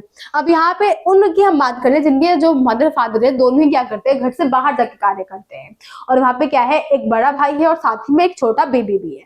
तो क्या होगा, जिससे उसको बच्चे को पूरी तरीके से उसके छोटे भाई या बहन की देखभाल करनी पड़ेगी, जिससे क्या है वो शिक्षा से बहुत ज्यादा दूर हो जाएगा, उसका पूरा ध्यान क्या है वही रहेगा। साथ ही में हो सकता है उसका ध्यान कहीं और चला जाए और बच्चे को ठीक से ना देखे, और क्या है इसमें बच्चे को चोट भी लग सकती है। ठीक है, नेक्स्ट, यह बड़े भाई बहन के लिए फायदेमंद है क्योंकि वह बाल देखभाल के कार्य से मुक्त हो जाते हैं और स्कूल जा सकते हैं। ठीक है, तो संस्थागत देखभाल एक तरीके से जो हमारे बड़े भाई बहन है उनके लिए भी काफी अच्छा है, क्योंकि बच्चों की देखभाल अगर ये कर लेंगे तो जो बड़े भाई बहन होंगे वो अपना ध्यान क्या है शिक्षा में लगा सकेंगे। ठीक है, तो यही क्या है अंदर थे इसमें, और अंदर की आप बात कर सकते हैं तो किस तरीके से क्या है संस्थागत देखभाल में हम बात करें तो पूर्ण रूप से क्या करेंगे, बच्चे की देखभाल करेंगे, उनका ध्यान बच्चे पर ही रहेगा। लेकिन हम बड़े भाई बहन की बात करें तो क्या हो सकता है, खेल वगैरह में उनका ध्यान चला जाए, किसी ऐसी चीज में उनका ध्यान चला जाए जो कि उनको अट्रैक्ट कर ले और वो वहां पे चले जाए, और बच्चा क्या है यहाँ पे रोता रहे, उसको भूख लग रही है वो चिल्लाता रहे, और जो बड़ा भाई बहन है उसको कोई फर्क ना पड़े, उसको पता ना चले। या ये हो सकता है कि बड़ा भाई बहन साथ में है, बच्चे की तबीयत खराब हो गई है तो उसको इतना नहीं पता चल पाएगा। लेकिन अगर ऐसा कुछ संस्थागत देखभाल के बीच में हुआ तो वो लोग क्या करेंगे, तुरंत ही एक्शन लेंगे और साथ ही में बच्चे का इलाज जो है वो भी करवाएंगे। तो इस तरह प्रकार के अंतर क्या है आपको इसमें बता देने हैं। ठीक है, तो आई होप आपको जो क्वेश्चन है समझ में आ गया होगा। आपको जो नेक्स्ट क्वेश्चन है उसको हम देख लेते हैं। तो यहाँ आपसे पूछा गया है कि बीमारी के दौरान पोषण संबंधित देखभाल में सम्मिलित 4 गतिविधियों का उल्लेख करना है। अब क्या है, बीमारी के दौरान जो हमारे पोषण संबंधित देखभाल है उनके बारे में आपको बताना है कि किस प्रकार से हम जो पोषण से, अब बीमारी के टाइम कर लिए, उस बीमारी के समय की हम बात कर ले तो उस टाइम क्या होता है, पोषण संबंधित बहुत सारी कमियां जो हमारे अंदर आ जाती है। ठीक है, तो वही हम किस प्रकार से पोषण संबंधित देखभाल करते हैं, उनके जो 4 गतिविधि है उसके बारे में आपको इसमें बताना है। तो क्या है, फर्स्ट कि पोषण स्थिति का मूल्यांकन करना, पोषण के बारे में जानकारी क्या है एकत्रित करना, कि किस प्रकार से पोषण, कितनी मात्रा में आवश्यकता है पोषण की, या फिर कम कितना मात्रा में उसके शरीर में पोषक तत्व है, इन सब का मूल्यांकन किया जाता है। या किस प्रकार के पोषक तत्व की आवश्यकता है, इस तरीके के बारे में इसमें जानकारी होती है। फिर पोषण समस्याओं का निदान करना, किस प्रकार के पोषक तत्वों की कमी है उसके अंदर, साथ ही में क्या है उसका निदान करना, मतलब उन पोषक तत्वों की पूर्ति करना, और जो पोषक तत्व की कमी उनके अंदर है उसको खत्म करना। नेक्स्ट, पोषण आवश्यकताओं पूरी करने के लिए पोषण हस्तक्षेपों की योजना बनाना और वरीयता तय करना। ठीक है, तो इसमें क्या है कि पोषण जो है उसकी आवश्यकताओं की पूर्ति के लिए क्या करते हैं, पोषण हस्तक्षेपों की योजना बनाना, मतलब किस किस टाइम पे हमें पोषण की आवश्यकता होगी उसके बारे में योजना बनाना, और साथ ही में जिन जिन की आवश्यकता सबसे ज्यादा है उनको वरीयता प्रदान करना, मतलब उनको प्रमुखता जो है वो प्रदान करना, कि जिन चीजों की सबसे ज्यादा आवश्यकता है हम उसी को सबसे ज्यादा ऊपर रखेंगे, तो उन चीजों को ध्यान में रखना, और साथ ही में टाइम टेबल के जरिए क्या है पोषक तत्वों की जानकारी जो है उसके बारे में बताना। ठीक है, नेक्स्ट हम देख लेते हैं। तो हमारा लास्ट है कि पोषण देखभाल के परिणामों का मूल्यांकन करना। अब क्या है, पोषण देखभाल जो है उसके परिणामों का मूल्यांकन करना, हम जो देखभाल की है उसका मूल्यांकन करना, मतलब कोई फर्क पड़ा है या नहीं पड़ा है, अभी तक जितने भी हमने स्टेजेस जो है उसको पार किए हैं, तो इसके बाद पोषक तत्वों की आवश्यकता जो है वो पूरी हुई है या नहीं हुई है उसका मूल्यांकन करना, और यदि आवश्यकता हो तो परिवर्तन करना, और अगर वो जो चीजें हैं वो पूरी तरीके से काम नहीं किया है, इफेक्टिव नहीं है, तो हम क्या करेंगे उसमें थोड़े बहुत जो चेंजेस है वो लेकर आएंगे। ठीक है, तो आई होप आपको ये जो क्वेश्चन है समझ में आ गया होगा। इसमें मेनली हमसे पूछा गया था कि जो चरण है वगैरह है उसके बारे में आपको बताने कि पोषण समस्याओं को हम किस प्रकार से दूर कर सकते हैं। तो फर्स्ट तो हम यही देखेंगे कि कितनी मतलब कि क्या है कि पोषण मूल्यांकन करेंगे कि कितनी आवश्यकता है पोषक तत्व की, कितनी कमी है उनके शरीर में, या किस किस पोषक तत्वों की कमी है, हम ये सारी चीजें देखेंगे। फिर हम क्या करेंगे, पोषण समस्याओं का निदान करेंगे कि कोई भी पोषक तत्व की कमी है तो हम किस तरीके से उसको खत्म कर सकते हैं। फिर हम ये करेंगे कि जो भी आवश्यकताएं हैं, जो भी एक टाइम टेबल के जरिए हम क्या बोलेंगे कि इतनी चीजें हैं, इसकी आवश्यकता है इनके शरीर में, इतनी चीजों की कमी है इनके शरीर में, तो हम उनको क्या करेंगे प्रमुख रखेंगे, और अंत में हम क्या करेंगे परिणाम लिखेंगे कि ये सारी चीजें जो हमने की है वो सही बैठी है या नहीं बैठी, मतलब कि पोषक तत्वों की जो आवश्यकता है उसकी पूर्ति हुई है या नहीं हुई है। अगर नहीं हुई है तो हम क्या करेंगे, जो छोटे मोटे चेंजेस है उसके अंदर कर देंगे। तो यही जो 4 गतिविधि थी आपको इसमें बताना था। तो आई होप आपको जो क्वेश्चन है समझ में आ गया होगा। नेक्स्ट आपका क्वेश्चन है, हम उसको देख लेते हैं। तो यहाँ आपका क्वेश्चन 20 है कि रोगी की पोषण स्थिति और पोषण आवश्यकताओं संबंधित सूचनाएं प्राप्त करने के लिए जिन पोषण मूल्यांकन की आवश्यकता होती है उसके बारे में आपको बताना है। मतलब यहाँ पे जो है रोगी की पोषण स्थिति है और जो भी पोषण आवश्यकताएं है, मतलब किस प्रकार की उसकी पोषण संबंधित स्थिति है, अगर पोषक तत्व की कमी है या पोषक तत्व ज्यादा मात्रा में है, ऐसी स्थिति हमें देखनी है। साथ ही में पोषण आवश्यकताएं, मतलब किस प्रकार की पोषण की आवश्यकता है उसको, इस प्रकार की सूचनाएं प्रदान करने के लिए पोषण मूल्यांकन की आवश्यकता होती है। अब हमें पोषण मूल्यांकन, मतलब हमने जो भी स्टेजेस वगैरह है पार की है, तो हमें मूल्यांकन परिणाम की आवश्यकता होती है। तो उसके लिए क्या चाहिए, अब उस मूल्यांकन के लिए हमें क्या चाहिए होगा, ये क्वेश्चन में आपसे पूछा गया है। तो हम देख लेते हैं क्या है। तो रोगी की पोषण स्थिति और पोषण आवश्यकता संबंधी सूचनाएं प्रदान करने के लिए जिन पोषण मूल्यांकन की आवश्यकता होती है वो निम्न है। क्या है, स्वास्थ्य है, आहार है, व्यक्तिगत और चिकित्सीय इतिहास की विस्तृत जानकारी प्रदान करना। मतलब क्या है कि हम किसी भी मरीज को हम ले रहे हैं, पोषण संबंधित हमें उसकी चीजें देखनी है, पोषण संबंधित जानकारी जाननी है हमें, तो हम क्या करेंगे उसके स्वास्थ्य को देखेंगे फर्स्ट ठीक है, स्वास्थ्य किस प्रकार से है, उसका आहार हो गया, वो किस प्रकार का आहार जो है, भोजन जो है ले रहा है, व्यक्तिगत और चिकित्सकीय इतिहास, मतलब किस प्रकार से उसका जो पुराने टाइम पर किस प्रकार से उसका चिकित्सकीय जो इतिहास हो रहा है, मतलब पुरानी रिपोर्ट वगैरह हो गई, हम उसको देखेंगे। ठीक है, उसका मूल्यांकन जो है वो करेंगे और उसकी विस्तृत जानकारी जो है हम लेंगे। मानवितीय माप, मतलब कुछ ऐसे माप वगैरह हो गए, भार हो गया या फिर भार हो गया, हाइट हो गई, लंबाई ऊंचाई वगैरह जो हो गई, ये सारी चीजें क्या है हम उसमें देखेंगे। उसकी जो मानवीय माप है उसको हम देख लेंगे।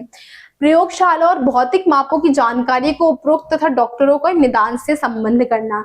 अब क्या है कि हम जो भी यहाँ पे माप वगैरह जो लिया है उसको हम क्या करेंगे, इन मापों की जानकारी हम क्या करेंगे, अन्य डॉक्टर को देंगे और साथ ही में क्या है जो निदान होगा उसको हम देखेंगे, किस प्रकार से हम रोगी का इलाज कर सकते हैं, वो चरण हम देखेंगे।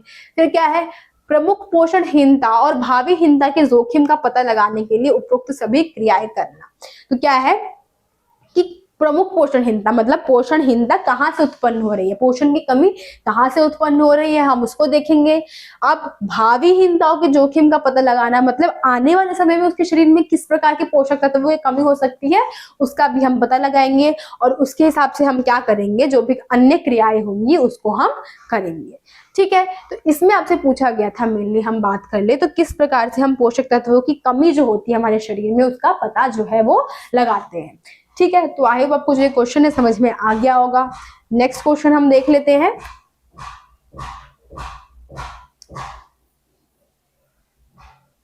तो क्या है, यहाँ पे भोजन के बिगड़ने या नष्ट होने के लिए बहुत से कारक उत्तरदायी होते हैं।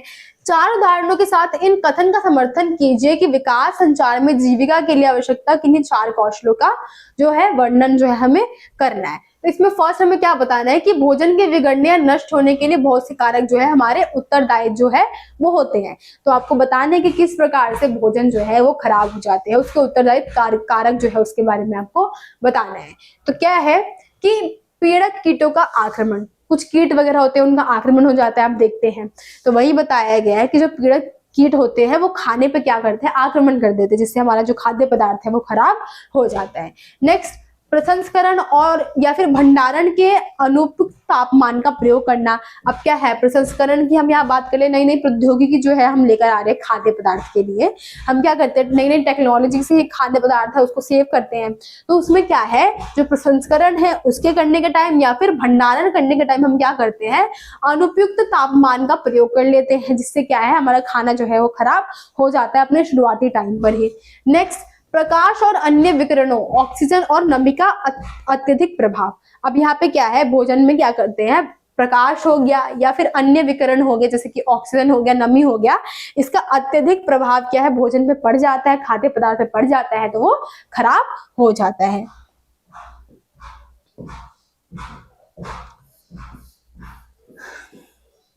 नेक्स्ट क्या है यहाँ पे कि खाद्य पदार्थ सूक्ष्म जीवों, जीवाणु, ईस्ट और फफूंदी अथवा पीड़कनाशियों जैसे कि रसायन से संदूषित होते हैं। ठीक है, जो खाद्य पदार्थ है वो पहले से क्या हो गए, सूक्ष्म जीव हो गए, मतलब जो हमारे छोटे जीव होते हैं जैसे कि जीवाणु है, ईस्ट हो गया, फफूंदी हो गया, या फिर अथवा जो भी हमारे पीड़कनाशियों जैसे कि रसायन से संदूषित होते हैं। हम क्या करते हैं, खाद्य पदार्थ जब खेतों में होता है तो हम क्या करते हैं, बहुत सारे ऐसे कीटनाशकों का प्रयोग करते हैं, जिससे क्या है हमारा जो खाद्य पदार्थ है वो शुरुआती दौर पे क्या है दूषित हो जाता है। उसमें बहुत सारे ऐसे कीटनाशक जो है आ जाते हैं, जिससे क्या है खाद्य पदार्थ सही नहीं होता है भोजन के लिए। तो वही बताया गया कि किस तरीके से खाद्य पदार्थों में शुरुआती टाइम पर ही क्या है सूक्ष्म जीव लग जाते हैं, जैसे कि हमारे ईस्ट हो गया, फफूंदी या फिर जीवाणु जो है वो लग जाते हैं।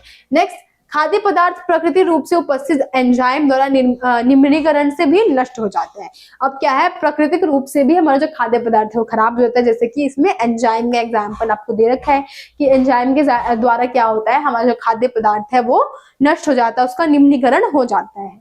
ठीक है, नेक्स्ट, इसके अतिरिक्त पौधा और जंतु स्रोत से प्राप्त खाद्य पदार्थों को कुछ आवश्यक फसलों काटने या पशुवधन के तुरंत बाद भौतिक और रासायनिक परिवर्तन होते हैं जो खाद्य पदार्थ की गुणवत्ता को बदल सकते हैं।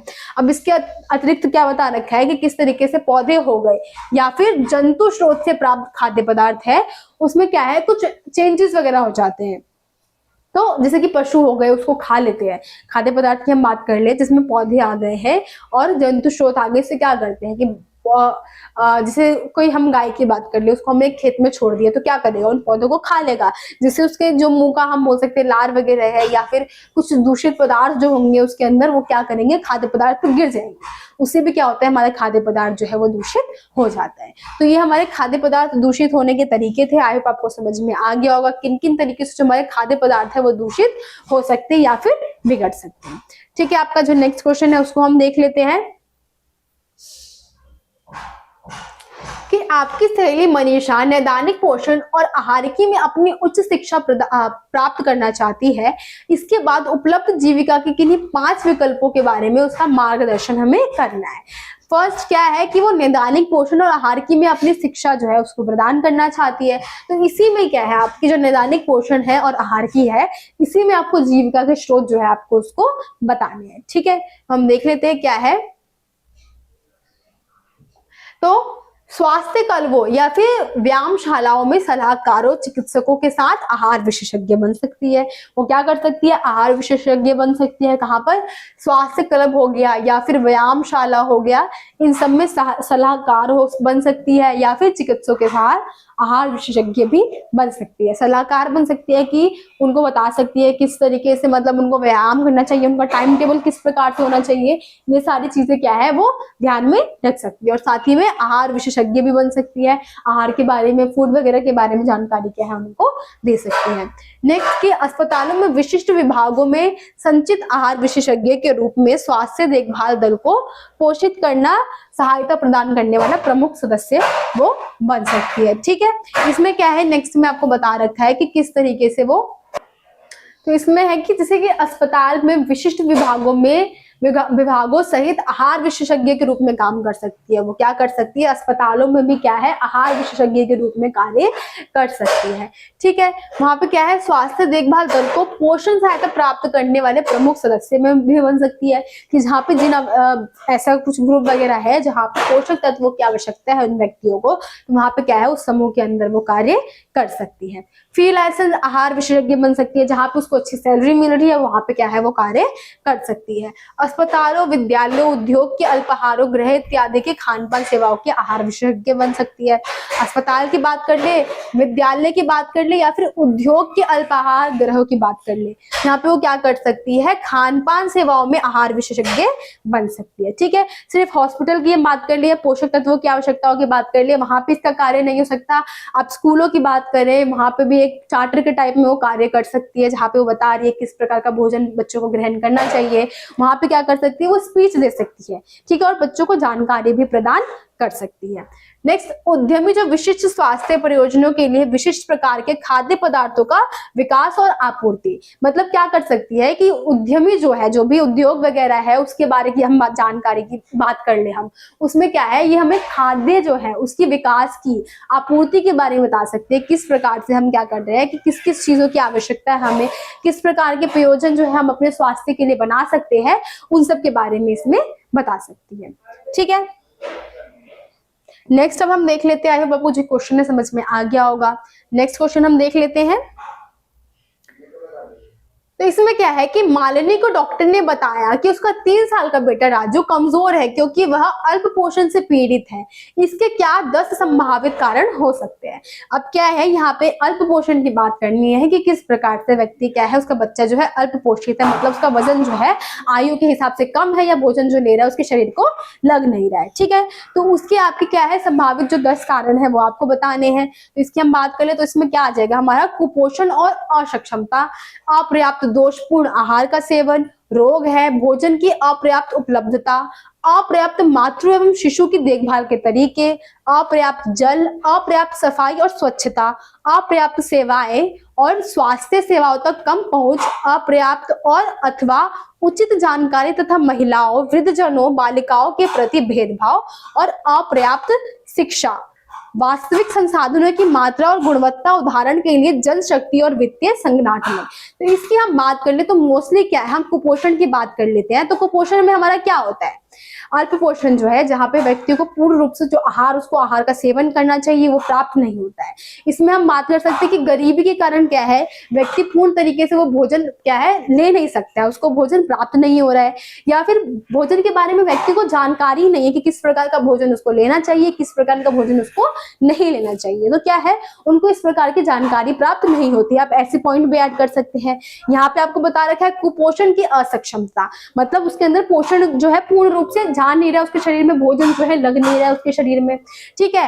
अपर्याप्त दोषपूर्ण आहार का सेवन, इस प्रकार के आहारों का सेवन कर रहा है जो कि शरीर के लिए सही नहीं है।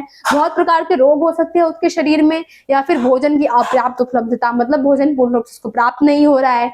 अपर्याप्त मातृ एवं शिशु देखभाल के तरीके, अब क्या उसकी माता सही तरीके से उसका देखभाल जो है वो नहीं कर रही है, या फिर जो उसकी माता का देखभाल है वही ठीक तरीके से नहीं हुआ, जिससे क्या है उसका शिशु भी जो है पूरा पूर्ण रूप से स्वस्थ नहीं है। अपर्याप्त जल है, हमारे शरीर को जल की बहुत ज्यादा आवश्यकता होती है, लेकिन क्या है उसको पूर्ण रूप से जल उसके शरीर को प्राप्त नहीं हो रहा है। सफाई की हम बात कर ले, सेवाई की स्वास्थ्य सेवाओं की बात कर ले, स्वास्थ्य सेवाओं तक की कम पहुंच जो है वो भी बहुत जरूरी है कि क्या है शुरुआत से किया है उसको पूर्ण रूप से स्वास्थ्य जो है वो नहीं मिला है, स्वास्थ्य तक क्या है उसकी स्वास्थ्य सेवाओं तक पहुंच नहीं रही है, ठीक है। अपर्याप्त और क्या है उचित जानकारी की, पूर्ण रूप से सही जानकारी क्या है उसको नहीं मिली हुई है। क्या है बहुत सारे आप देखते हैं कुपोषण के लिए बहुत सारे संगठन जो है वो बने हुए हैं, जो कि क्या करते हैं बच्चे हो गए या फिर जो वृद्ध जन हो गए उनको कुपोषण की जो समस्या है उसको दूर करने का प्रयास करते हैं। लेकिन यहाँ पे क्या है कुछ ऐसे वर्ग भी है जो उससे वंचित है, जिनके बारे में उसको जानकारी नहीं होगी, ठीक है। तो ये पॉइंट्स क्या है आप इसमें लिख सकते हैं। कुपोषण किस प्रकार से क्या है, जरूरी नहीं है इस तरीके से पूछ ले, आपसे पूछ लिया जा सकता है कि कुपोषण किस प्रकार से किसी व्यक्ति के शरीर में आता है, तो किस प्रकार से आता है जब उसको पूर्ण रूप से आहार के बारे में जानकारी नहीं है, उसके शरीर में रोग है, भोजन सही से नहीं ले रहा है, ये सारे कारण आएंगे ना उसमें, ठीक है। अगर आपसे लक्षण की बात कर ले तो उसमें आप बता सकते हैं, उसमें भी आप लक्षण में यही चीजें बताएंगे कि किस तरीके से क्या है आहार का सही से नहीं लेना, आहार पूर्ण रूप से नहीं मिल रहा है, जल सही से शरीर के अंदर नहीं जा रहा है, ये सारी चीजें आप इसमें बताएंगे, ठीक है।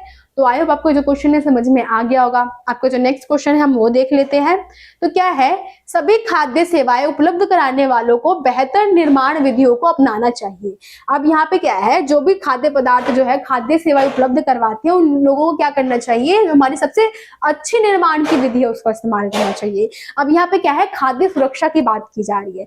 क्या है कुछ हम जगहों की बात कर ले, होटलों की बात कर ले जहाँ पे साफ सफाई से खाना प्रोवाइड नहीं करवाया जाता है, तो ये उन्हीं के लिए कि किस प्रकार से उनको क्या करना चाहिए, जो बेहतर निर्माण की विधि है उसका इस्तेमाल करना चाहिए। तो क्या है, खाद्य सुरक्षा सुनिश्चित करने के लिए ध्यान में रखे जाने वाले 4 मुख्य कार्य ये हैं, जैसे कि संक्षिप्त में यहाँ पे सेकंड क्वेश्चन है कि फर्स्ट क्वेश्चन आपका क्या है कि यहाँ पे क्या है क्वेश्चन नंबर 24 है, इसको आपको क्या है ये क्वेश्चन दे रखा है, साथ ही में इसका क और ख पॉइंट दे रखा है आपके क्वेश्चन में ही, जिसमें आपका क पॉइंट क्या है, खाद्य सुरक्षा सुनिश्चित करने के लिए ध्यान में रखे जाने वाले 4 मुख्य विशेषताओं का उल्लेख करना है हमें, कि हम किस प्रकार से अपनी खाद्य सुरक्षा उसको सुनिश्चित कर सकते हैं, उसके बारे में आपको बताना है। सेकंड क्वेश्चन में क्या है, संक्षिप्त में समझाइए कि संदूषण से अपमिश्रण कैसे भिन्न है, आपको ये बताना है। तो आपको जो फर्स्ट क्वेश्चन है उसको हम देख लेते हैं। तो यहाँ पे क्या है, आपको खाद्य सुरक्षा सुनिश्चित करने वाले नियमों के बारे में आपको बताना है, किस प्रकार से आप खाद्य सुरक्षा के लिए उन नियमों का पालन करेंगे और खाद्य को सुरक्षित तरीके से उसको निर्मित करेंगे। तो क्या है, कच्चे माल और जल की गुणवत्ता हम देखेंगे, किस प्रकार से कच्चे माल को लाया गया है, जल किस प्रकार से दूषित है या फिर शुद्ध जल है वो भी हम देखेंगे। परिसर, कर्मचारियों, उपकरणों, खाद्य निर्माण और भंडारण क्षेत्रों की स्वच्छता, आसपास की हम स्वच्छता भी देखेंगे, ऑब्वियस सी बात है। फिर उपयुक्त ताप पर खाद्य का भंडारण, एक सही ताप पर ही हमें क्या है खाना बनाना चाहिए। खाद्य स्वास्थ्य विज्ञान के बारे में जानकारी होनी चाहिए, बेहतर सेवाओं के तरीके आने चाहिए। संदूषण, अब यहाँ पे क्या है नेक्स्ट आपका आ गया है, तो इसमें संदूषण क्या है हमारा, यहाँ पे आपको संदूषण दे रखा है और यहाँ पे आपको अपमिश्रण दे रखा है, तो ये किस प्रकार से भिन्न है हमें ये बताना है। संदूषण क्या है, खाद्य पदार्थ में हानिकारक खाद्य अथवा आपत्तिजनक बाहरी पदार्थों की उपस्थिति कहलाता है, ठीक है। संदूषण में क्या है, वो सभी हानिकारक पदार्थ हो गए या फिर आपत्तिजनक बाहरी पदार्थ जो कि सही नहीं हमारे खाने के लिए, उसको हम संदूषण जो है वो कहते हैं। जैसे संसाधन अथवा भंडारण के समय पहले या बाद में रसायन, सूक्ष्मजीव, तनुकारी पदार्थ, ये सारे हमारे किस में आते हैं, संदूषण में आते हैं। नेक्स्ट आपका अपमिश्रण है, इसमें क्या है, बेईमानी करने, सस्ता बनाने या नकली सामग्री तैयार करने के लिए जानबूझकर या संयोगवश अशुद्ध या सस्ते अनावश्यक अवयवों को मिलाना है, जो खाद्य पदार्थ के गुणों संगठनों को बदल देता है और खाद्य पदार्थ की गुणवत्ता को कम कर देता है, जैसे दूध में पानी। तो हम संदूषण की बात कर ले तो इसमें क्या है, जो भी हानिकारक पदार्थ है या आपत्तिजनक पदार्थ है वो क्या करते हैं, कुछ ऐसी विधि होती है जिससे गुजर रहा है, उसमें क्या है कुछ ऐसे हानिकारक पदार्थ रह जाते हैं, ठीक है। लेकिन अपमिश्रण की बात हम कर ले तो क्या है, इसमें जानबूझकर ये लोग क्या करते हैं, चीजों को मिलाते हैं, मिलावट करते हैं, जो कि बेईमानी के लिए किया जाता है। तो ये हमारा संदूषण और अपमिश्रण में अंतर था, ठीक है। तो आई होप आपको जो क्वेश्चन है समझ में आ गया होगा। नेक्स्ट क्वेश्चन आपका जो है हम उसको देख लेते हैं।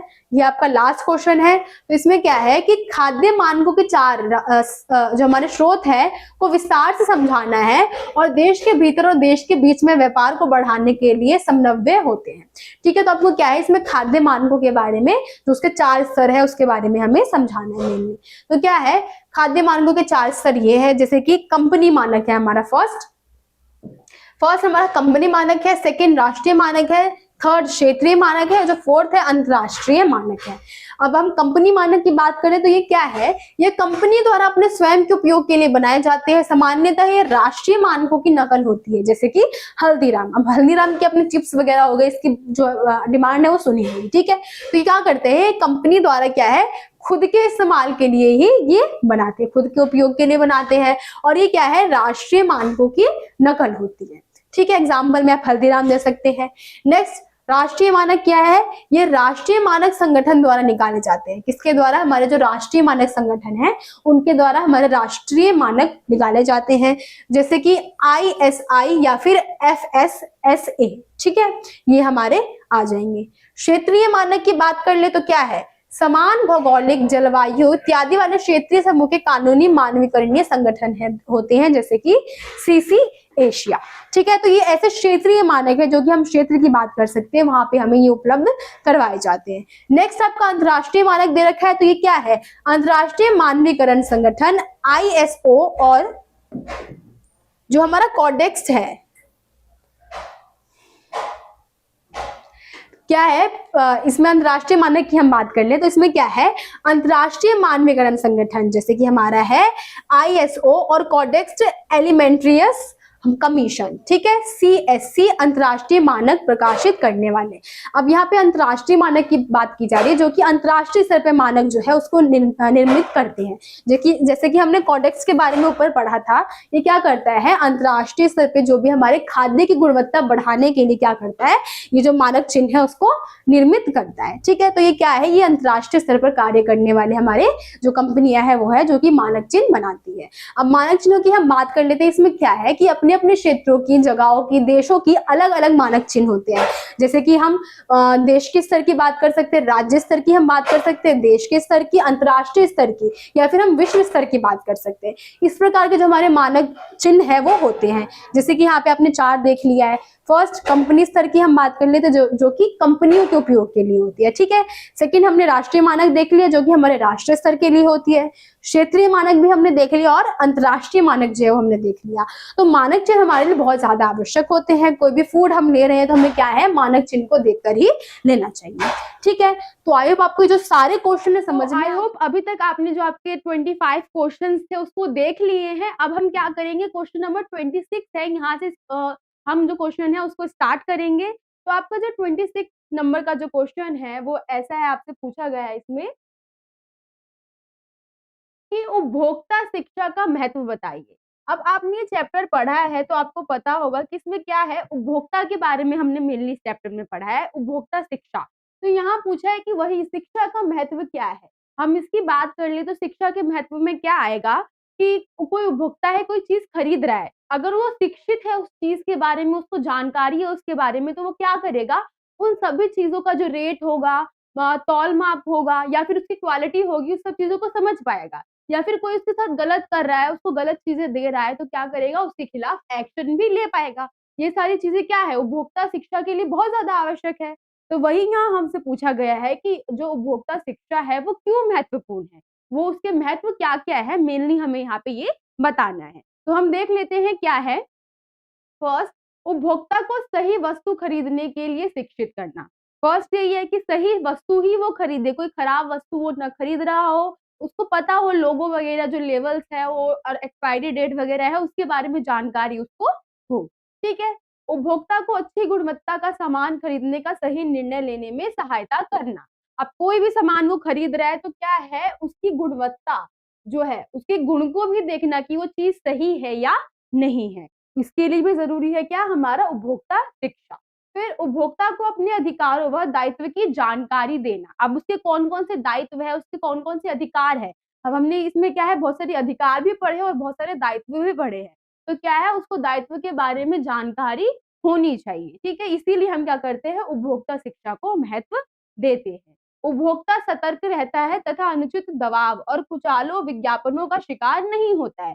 अब क्या है, आप देखते हैं विज्ञापन वगैरह जो आते हैं, एडवर्टीजमेंट आप देखते हैं या कोई भी इस तरीके की एडवर्टीजमेंट जो कि एड के जरिए ना हो, पेपर के जरिए हो या किसी भी अन्य चीज के जरिए हो, तो क्या है, वो एक तरीके से उपभोक्ता को गुमराह करने की कोशिश करते हैं। वो सही वस्तु हो या ना हो, उसकी क्वालिटी ठीक हो या ना हो, क्या करते हैं, बहुत बड़ी बड़ी बातें उन वस्तुओं के बारे में लिख देते हैं। तो वही है यहाँ पे कि ये शिक्षा इसलिए जरूरी है क्योंकि क्या होगा, अगर उसको वो शिक्षित होगा तो उसको पता होगा कि ये चीज सही में है या नहीं है। तो वही है कि जो झूठे विज्ञापन वगैरह है वो उपभोक्ता उसके झांसे में नहीं आएगा। फिर सुरक्षित, विश्वसनीय और अच्छी गुणवत्ता की वस्तुएं सस्ते दामों पर पाना। अब क्या है, रेट आप देखते हैं ना, कोई चीज जो वस्तु बहुत ज्यादा अच्छी होती है तो क्या है, बहुत ज्यादा उसका रेट भी होता है। तो वही यहाँ बता रखा है कि उसको पता भी हो कि कौन सी जो वस्तु है सुरक्षित है, वो उस पर विश्वास कर सकता है और साथ ही में क्या है, अच्छी गुणवत्ता है उसकी, और क्या वस्तु को वो सस्ते दाम पर भी खरीद सकता है अगर वो क्या है, अपने दायित्व को जानता है, अपने जो भी अधिकार है उस बारे में शिक्षित है, तो वो क्या करेगा, ये सारी जो फैसिलिटीज है उसका यूज कर पाएगा। ठीक। अगर कोई समस्या आए तो उपभोक्ता उचित कार्रवाई करके शिकायत दर्ज करवा पाएगा। ठीक है। अब वो शिक्षित है, उसको पता है कि अगर कोई मेरे साथ गलत कर रहा है तो मैं क्या उसके खिलाफ एक्शन ले सकता हूँ और तुरंत क्या है, मुझे कोई जो एक्शन है ना वो निकल के कोई रिजल्ट जो है वो आ जाएगा। किसी न किसी तरीके से क्या है, उसको सजा मिलेगी और साथ ही में क्या है, उसका मुनाफा होगा जो उपभोक्ता है उसका। तो वही है यहाँ पे कि उसको इस शिक्षा के बारे में पता होना चाहिए कि जो ठग होते हैं वो किस प्रकार से उससे जो है सुलझ सकते हैं, डील कर सकते हैं। ठीक है, वही है यहाँ पे। तो आई होप आपको जो आपका फर्स्ट क्वेश्चन 26 नंबर का जो क्वेश्चन है वो समझ में आ गया होगा। ठीक है, आपका जो नेक्स्ट क्वेश्चन है उसको हम देख लेते हैं।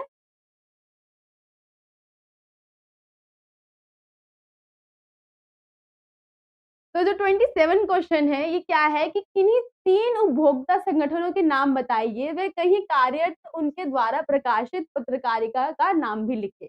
अब यहाँ पे जो 3 हमारे मुख्य संगठन है जो क्या है, उपभोक्ता शिक्षा को बताते हैं, लोगों को क्या है, शिक्षित करते हैं, उन संगठनों के बारे में बताना है और साथ ही में उनके द्वारा कौन सी प्रकाशित पत्रिकाएं हैं वो भी हमें बतानी है। तो क्या है, यहाँ पे बता रखा है जैसे बॉयज दिल्ली भारत, ये क्या है, एक पत्रकारिता संगठन का नाम है, कहाँ है, भारत से है, और ये पत्रकारिता का नाम है क्या है, कंज्यूमर वॉइस। और सेकंड क्या है हमारा, CIS अहमदाबाद, CERC अहमदाबाद भारत, ये भी कहाँ है, भारत में है। ये संगठन का नाम है और ये इसकी पत्रिका का नाम है। वैसे यहाँ पे ये संगठन का नाम है और ये पत्रिका का नाम है। तो आपको क्या है, इस तरीके से इसको याद रखना है। हो सकता है ये लॉन्ग वे में भी आ जाए या फिर आपसे शॉर्ट क्वेश्चन जो आपके MCQ टाइप क्वेश्चन होते हैं उसमें भी आपसे ये पूछ सकते हैं। फिर लास्ट क्या है, उपभोक्ता संघ, ये कहाँ पर है, अमेरिका, और क्या है इसका जो पत्रिका का नाम है, कंज्यूमर रिपोर्ट। तो ये नाम क्या है, आपको याद रखने हैं। ठीक है, ये क्या कार्य करते हैं, तो उपभोक्ता को एक तरीके से शिक्षित करने का काम करते हैं और पत्रकारिता भी जारी करवाते हैं। ठीक है, तो आई होप आपको जो नेक्स्ट क्वेश्चन है ये भी समझ में आ गया होगा। अब जो नेक्स्ट क्वेश्चन है आपका उसको हम देख लेते हैं। तो यहाँ क्या पूछा है कि सीमा ने जो बिजली की इस्त्री पिछले महीने खरीदी थी अब खराब हो गई है। इस संदर्भ में क्या है, उसके हमें बताना है कि उसके कौन से 3 अधिकार या 3 दायित्व है। अब सीमा क्या है, यहाँ पे एक उपभोक्ता है। ठीक है, उपभोक्ता क्या है, इसने एक सामान को खरीदा है। अब इसने जो सामान खरीदा था वो क्या है, ठीक नहीं है, खराब निकल गया है। क्या है, खरीदी और कुछ महीने में वो सामान क्या है, खराब हो गया। तो हमें एक तरीके से बताना है कि उसके कौन से अधिकार है, कौन से दायित्व है। वो किस तरीके से इस जो सिचुएशन है उसकी उससे सामना कर सकती है, हमें यहाँ पे ये बताना है। तो हम देख लेते हैं क्या है इसमें। फर्स्ट उसके अधिकार बता रखे हैं, क्या, सुरक्षा का अधिकार।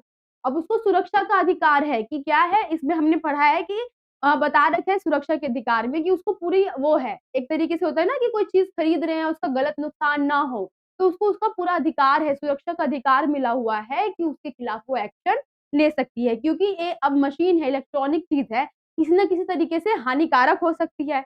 तो वही है यहाँ पे कि उसको वो सुरक्षा का अधिकार का यूज कर सकती है यहाँ पे। फिर सूचित किए जाने का अधिकार, उसको सूचित करने का भी अधिकार है कि क्या है, बड़े अधिकारी जो है जिनको क्या कर सकती है, कंप्लेंट कर सकती है। वहाँ पे क्या है, ये सूचना दे सकती है कि मैंने कुछ टाइम पहले ये सामान लिया था लेकिन अब ये काम नहीं कर रहा है, तो उसके पास सूचना देने का अधिकार भी है।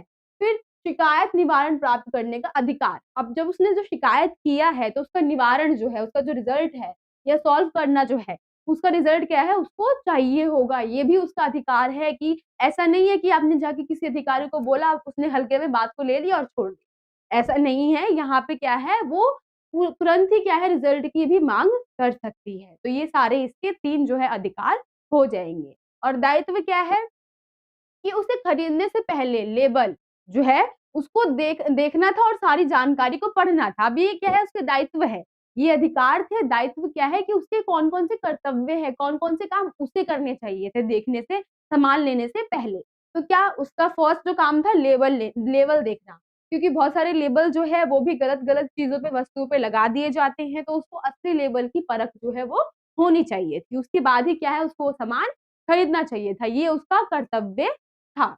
उसे मानवीकरण चिन्ह आईएसआई वाली स्त्री ही खरीदनी चाहिए थी। तो यहाँ पे चिन्ह बता रखा है, आईएसआई क्या है, ये लगा हुआ चिन्ह है जो कि सरकार द्वारा मंजूरी मिली हुई है इसको, और इसकी जो वस्तुएं होती हैं वो असली वस्तुएं होती हैं। तो वही है कि उसको इस प्रकार में जो वो ले रही है वस्तु, तो उसको आईएसआई जो मार्क है वो देखकर ही उसको लेना चाहिए था। खरीदते समय स्त्री का पक्का बिल लेना चाहिए था और इस बिल को संभाल कर रखना चाहिए था। अब क्या है, उसको बिल को सँभाल के रखना चाहिए था, क्योंकि अब कहीं भी अगर वो ऐसे बिना बिल के जाएगी कि मैंने ये इस्त्री इस दुकान से ली थी, तो कोई विश्वास करेगा उसके ऊपर? तो ये उसका कर्तव्य था कि उस बिल को उसे सँभाल के रखना चाहिए था, ताकि अगर आगे चल के कोई दिक्कत हो, तो फिर वो क्या कर सके, उस बिल को दिखा के प्रूफ़ बता सके कि इस रेट में दिया गया है, इसी दुकान से मैंने लिया है, और क्या है, कुछ टाइम बाद ये चलना बंद हो गया है।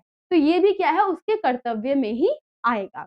अब यहाँ पे ज़रूरी नहीं है दायित्व ही पूछे, आपसे कर्तव्य पूछेगा, दायित्व पूछेगा, या उसका कौन-कौन से जो मूल्य है वो होने चाहिए थे, इस प्रकार से पूछ ले, तो उसमें भी क्या है, यही सारी चीज़ें आएँगी। तो आई होप आपको ये जो क्वेश्चन है वो भी समझ में आ गया होगा।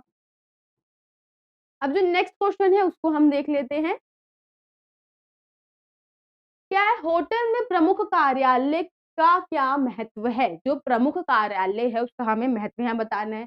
अब यहाँ प्रमुख से ही हमें समझ में आ रहा है, कोई विशेष कार्यालय होगा, उसी की बात यहाँ पे की गई है। तो वही जो कार्यालय है इसका क्या महत्व है? अब आप पेपर में सोचेंगे ना, आपको एज़ इट इज़ क्वेश्चन मिल जाएगा, बट ऐसा कुछ नहीं है। अगर इस प्रकार का भी क्वेश्चन है तो वहाँ आपको क्या है, as it is same to same question नहीं देखने को मिलेगा। घुमा-फिरा के 3 से 4 लाइन का क्वेश्चन बना देंगे, और क्या है, क्वेश्चन सिर्फ एंड वाली लाइन में छोटा-सा क्वेश्चन होगा, ऊपर की लाइन जो होगी ऐसे ही, कि बच्चे को कन्फ्यूज़ कर दिया जाए। यहाँ पे क्या है, एज़ इट इज़ आपको बताया हुआ है ताकि आप समझ सकें कि अगर आपको इस प्रकार का क्वेश्चन आए तो आप आंसर किस तरीके से कर सकते हैं। तो यहाँ होटल के प्रमुख कार्यालय का महत्व पूछा है, हम देख लेते हैं क्या है। प्रमुख कार्यालय यह विभाग जहाँ अतिथि का आगमन होता है और वह पहली बार अतिथि उद्योग के कर्मचारी के संपर्क में आता है।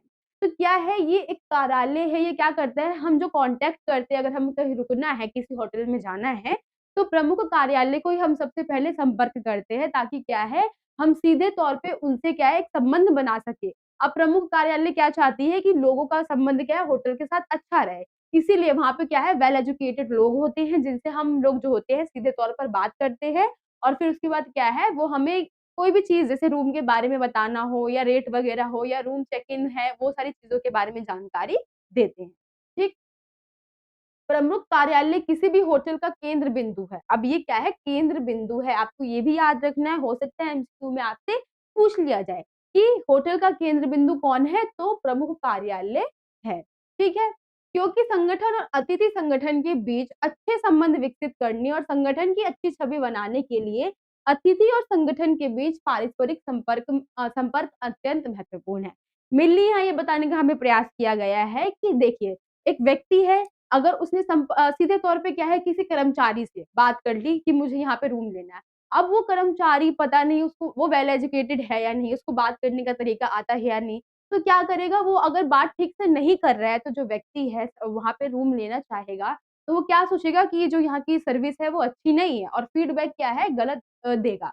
तो वही है कि ये जो प्रमुख कार्यालय के लोग हैं, ये पहले ही उन व्यक्तियों से बात कर लेते हैं जो कि रूम लेना चाहते हैं। काफ़ी अच्छी तरीके से बात करते हैं, ताकि क्या है, जो संगठन है, मतलब किसी भी स्थान पे जहाँ पे वो रुकना चाहते हैं, होटल है, लॉज है, कोई भी जगह है, अगर वो वहाँ पे रुकना चाहते हैं तो उससे पहले वो प्रमुख कार्यालय वालों से बात कर लेते हैं, ताकि क्या है, जो उनके बीच का संबंध है वो खराब ना हो। अगर बाद में जो फीडबैक मिले वो अच्छा फीडबैक मिले, कि बातचीत करने का तरीका जो है, सर्विस जो है, ये सारी चीज़ें क्या है, बहुत अच्छी तरीके से थी। ठीक है? अतिथि चक्र सामान्यतः प्रमुख कार्यालय के क्षेत्र में आते हैं। अभी जो अतिथि चक्र है, जो भी अतिथि आ रहे हैं, जा रहे हैं, ठहर रहे हैं, कहाँ पर आते हैं, किसके अंदर आते हैं, तो प्रमुख कार्यालय के क्षेत्र में ही ये आते हैं। ठीक है? तो प्रमुख कार्यालय का बहुत ज़्यादा इम्पोर्टेंट रोल है होटल के अंदर। ठीक है? तो आई होप आपको ये क्वेश्चन समझ में आ गया होगा। नेक्स्ट क्वेश्चन अब हम देख लेते हैं।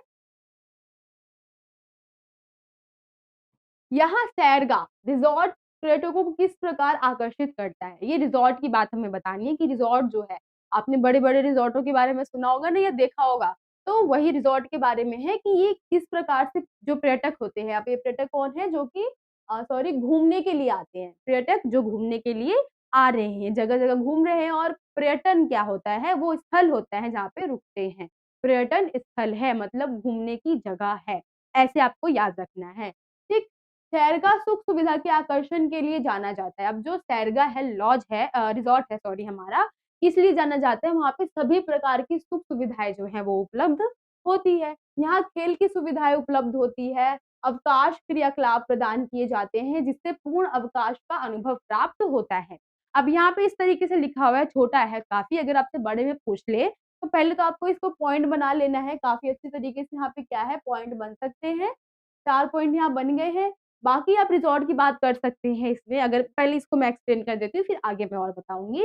क्या है कि यहाँ पे सभी प्रकार की सुख-सुविधाएँ हैं, ठीक है? जितनी भी सुविधाएँ हमें चाहिए होती है, जैसे एक अलग रूम हो गया, अलग किचन हो गया, ये सारी सुख-सुविधाएँ हमें क्या है, रिज़ॉर्ट के अंदर प्राप्त होती है। यहाँ खेल की जो सुविधाएँ हैं उपलब्ध होती है। अवकाश के क्रियाकलाप प्रदान किए जाते हैं, कोई भी ऐसे काम जो है, क्रियाकलाप है ना, गेम वगैरह है, छुट्टियों के टाइम पे जो हम खेल सकते हैं, वो होते हैं। जिससे पूर्ण अवकाश का अनुभव प्राप्त होता है। जब हम यहाँ पे जाते हैं तो हमें काफ़ी ज़्यादा अच्छा लगता है। हम खुद को फ़ील करवा सकते हैं कि हाँ, हम यहाँ पे घूमने के लिए आए हैं। यहाँ पे खुद के पूल्स होते हैं, अलग से रेस्टोरेंट होते हैं, आप इस तरीके से बता सकते हैं। इसमें और पॉइंट ऐड करना हो आपको कि पूल्स होते हैं, रेस्टोरेंट होते हैं, अलग-अलग क्रियाकलाप की जगहें होती हैं, और गेम एरिया होता है, गेमिंग एरिया अलग से होता है। आप इस तरीके से बता सकते हैं इसके अंदर, ठीक है? रिज़ॉर्ट के बारे में आपको पता है, रिज़ॉर्ट काफ़ी बड़ा और भव्य होता है, आप ये लाइन भी इसके अंदर ऐड कर सकते हैं, इसलिए लोगों को क्या है, आकर्षित करता है। ठीक? 6-7 पॉइंट यहाँ पे बन गए हैं, तो आपको क्या है, इस तरीके से पॉइंट बनाना आना चाहिए, ठीक है? तो आई होप आपको ये वाला क्वेश्चन भी समझ में आ गया होगा। नेक्स्ट क्वेश्चन अब हम देख लेते हैं।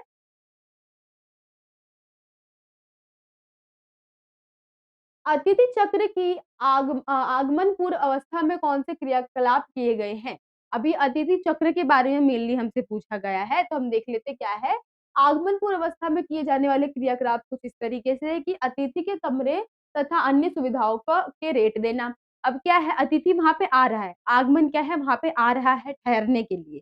तो उससे पहले क्या है, रूम वगैरह की जो रेट की सुविधाएँ हैं, वो बता दी जाती है कि किस प्रकार से कितने रेट में कौन-सा रूम उनको प्राप्त हो सकता है, ठीक? अतिथि और होटल के बीच दर सहमति बन जाने पर कमरा आरक्षित किया जाता है। अब क्या है, अतिथि जब फिक्स हो चुका है कि बातचीत कर ली उन्होंने कि इस टाइम पे उनको आना है, तो जब बात कन्फर्म हो जाती है तो उस रूम को जो है आरक्षित कर दिया जाता है। मतलब उनके लिए बुक कर दिया जाता है, जिन्होंने भी बात की हो, उनके लिए क्या रूम जो है वो बुक कर दिया जाता है। ठीक है? तो ये जो आगमन पूर्व है आप इसको चेक इन भी बोल सकते हो। आप क्या है दोनों तरीके से जो नाम है आपको याद होने चाहिए, आगमन पूर्व या फिर चेक इन, ये दोनों ही शब्द एक ही है। आपसे क्वेश्चन कंफ्यूज करने के लिए चेक इन भी पूछ सकता है, तो आपको कंफ्यूज नहीं होना है, ठीक है। नेक्स्ट देख लेते हैं, वस्त्रों की सफाई को प्रभावित करने वाले कोई कारक लिखिए। अब जो वस्त्र की सफाई है उसको प्रभावित जो भी कारक करते हैं उसके बारे में हमें बताना है, ठीक है। कोई भी कारक, अब कोई भी हम वस्त्र पहन रहे हैं उसका फैब्रिक जो है वो सबसे ज़्यादा प्रभावित करेगा। रंग की हम बात कर ले वो भी हो सकता है, क्योंकि कई सारे रंग ऐसे होते हैं जो झड़ जाते हैं वस्त्रों में। ठीक है, तो हम यहाँ देख लेते हैं क्या-क्या है। फर्स्ट, वस्त्रों के रेशों की मात्रा व धागे का प्रकार। अब किस प्रकार के धागे का यूज़ किया गया है, तो ये फैब्रिक में ही आ जाएगा कि किस प्रकार का धागा जो है उसका यूज़ किया गया है वस्त्र के अंदर। वस्त्र निर्माण की तकनीक, अब किस तरीके से बनाया गया है वस्त्र को, किस तरीके से बनाते हुए आ रहे हैं। अलग-अलग तरीकों से वस्त्र निर्मित होता है, तो वही है कि आगे अब जब पीछे टाइम से किस तरीके से चलता हुआ आ रहा है वो वस्त्र। वस्त्र पर की गई परिसज्जा, अब कोई हैवी वस्त्र है, उसपे बहुत सारी कढ़ाई की गई है, तो हम ऐसे ही उसको नहीं धो सकते, उसके धोने के अलग नियम होते हैं। तो वो भी क्या है, वस्त्र को प्रभावित करने वाले कारक में आता है। वस्त्र का विशेष उपयोग, अब किस प्रकार से हम वस्त्र का उपयोग कर रहे हैं, उस हिसाब से क्या है, वो जो वस्त्र है, वो भी प्रभावित होते हैं। ठीक है, तो आई होप आपको ये जो क्वेश्चन है, ये भी समझ में आ गया होगा। नेक्स्ट क्वेश्चन आपका जो है, वो हम देख लेते हैं। वस्त्रों की धुलाई एक विज्ञान और कला दोनों है। इस कथन की हमें विवेचना करनी है। वस्त्र की धुलाई के बारे में है कि ये विज्ञान भी है और ये कला भी है। कला की हम बात कर लेते हैं तो वस्त्र धोने की अपनी एक कला है, अलग-अलग कलाएँ होती हैं। विज्ञान की बात कर ले तो जो हम डिटर्जेंट वगैरह यूज़ करते हैं, वैज्ञानिक तरीके से हो सकता है, तो उसकी बात यहाँ पे हमें मेनली जो है वो बतानी है। क्या है? वस्त्र की धुलाई एक विज्ञान है क्योंकि वह वैज्ञानिक सिद्धांतों और तकनीकों के अनुप्रयोगों पर आधारित है। क्या है, विज्ञान की बहुत सारी तकनीकों को हमने क्या कर रखा है, वस्त्र धोने की कलाओं में ऐड कर रखा है। अब हम ये नॉर्मल वे में बात नहीं कर रहे, घरों की बात नहीं कर रहे, जो बड़ी-बड़ी संस्थाएँ होती है, लॉन्ड्री जो होती है, वो क्या करते हैं, वस्त्र को एक साथ लेकर आते हैं, बड़ी मात्रा में, भारी मात्रा में वस्त्रों का क्या करते हैं वो रखते हैं और उसकी सफाई करते हैं। यहाँ पे उसकी बात की जा रही है कि हम बहुत सारी मशीनों का यूज़ करते हैं, तो क्या है, वो वैज्ञानिक तरीके से ही बनाए गए हुए हैं वो मशीन, तो उसकी बात यहाँ पे की गई है। और क्या है, यह एक कला है क्योंकि सौंदर्यपूर्वक रुचिकर परिणाम प्राप्त करने के लिए संबंधित कौशल में निपुण होना आवश्यक है। अब यहाँ बता रहे कि जो सौंदर्यपूर्वक मतलब अच्छा, सुंदर जो लगे, और रुचिकर परिणाम मतलब जैसा परिणाम हमें चाहिए, रुचि जो हमारी जिस चीज़ में रुचि है मतलब जैसा परिणाम हम निकालना चाहते हैं, उसके लिए क्या है, हमें कौशल होना चाहिए, एक तरीके से वस्त्र धोने की कला हमें आनी चाहिए। इसीलिए यहाँ बताया गया है कि जो वस्त्र है, वस्त्र धुलाई विज्ञान भी है और साथ ही में कला भी है। हम ऐसी-ऐसी मशीनों का यूज़ कर रहे हैं जो वैज्ञानिक तकनीकों द्वारा बनाए गए हैं और हम क्या कर रहे हैं, ऐसी कलाओं और कौशलों से उसको बना रहे हैं, इसीलिए हम उसको विज्ञान और कला का समावेश बोल रहे हैं। ठीक है? तो आई होप आपको ये भी क्वेश्चन समझ में आ गया होगा। नेक्स्ट क्वेश्चन आपका जो है वो हम देख लेते हैं।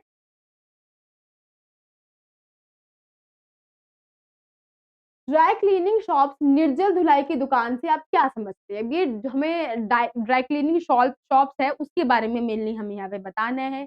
क्या है कि ड्राई क्लीनिंग शॉप जो निर्जल धुलाई की दुकान, ये इसका हिंदी में नाम है, ठीक है? आपको दोनों ही नाम याद रखने हैं। में लोग कुछ विशेष वस्तुओं की धुलाई के लिए देते हैं। यही ग्राहक धुलवाने के लिए वस्त्र देते हैं और कुछ दिन बाद धुले हुए वस्त्र ले जाते हैं। अब बता रखा है कि हम क्या करते हैं, ड्राई क्लीनिंग शॉप में अपने वस्त्र देते हैं, ठीक है? अब वो वस्त्र क्या हमने वहाँ धुलाई के लिए दे दिए हैं, कुछ दिन बाद ही हमें क्या है वो वस्त्र, वो टाइम बताते हैं, इतने टाइम में आप ये वस्त्र ले जा सकते हैं। तो हम क्या करते हैं, उतने टाइम में वो वस्त्र जो है वो ले आते हैं। वे ग्राहक कोई व्यक्ति या संस्था हो सकती है। अब जहाँ हम दे रहे हैं अपने वस्त्रों को, या तो कोई वो एक व्यक्ति हो सकता है जो प्रोफेशनल हो इस चीज़ में, या फिर कोई अन्य संस्था भी हो सकती है। अब संस्था में क्या है, समूह में व्यक्ति काम करते हैं, तो वही यहाँ पे बताया हुआ है। कुछ धुलाई पर ग्राहक से सामग्री लेने और पहुँचाने की सेवा भी देते हैं। अब कुछ लॉन्ड्री या फिर हम ड्राई क्लीनिंग शॉप की बात कर लें, तो वहाँ पे ऐसा सिस्टम होता है कि आप क्या कर सकते हैं, आप वहाँ पे बता सकते हैं, ऑनलाइन बुकिंग करवा सकते हैं कि जो आपका कोई एक व्यक्ति उस संस्था से आ जाएगा, आपका जो सामान होगा, कपड़ा होगा वो ले जाएगा और फिर सफाई करने के बाद वापस भी दे जाएगा। इस प्रकार की सुविधा भी होती है। यह विशेष रूप से छात्रावास, छोटे होटल, रेस्टोरेंट और नर्सिंग होम जैसे संस्थाओं को भी सेवा देते हैं। अब जो हमारे ड्राई क्लीनिंग शॉप है वो इस प्रकार की जो संस्थाएं हैं, छात्रावास, हॉस्टल हो गया या छोटे होटल हो गए या फिर रेस्टोरेंट हो गया, नर्सिंग होम हो गया, हॉस्पिटल वगैरह हो गया, इन सब में भी क्या है ये अपनी सेवाएं देते हैं। तो ये ड्राई क्लीनिंग शॉप की आप विशेषता बोल सकते हैं, ड्राई क्लीनिंग शॉप की जानकारी बोल सकते हैं और कुछ अन्य जो ड्राई क्लीनिंग शॉप से रिलेटेड आए तो उसमें आप क्या है ऐसे पॉइंट उसमें ऐड कर सकते हो। ठीक है? तो आई होप आपको ये क्वेश्चन समझ में आ गया होगा।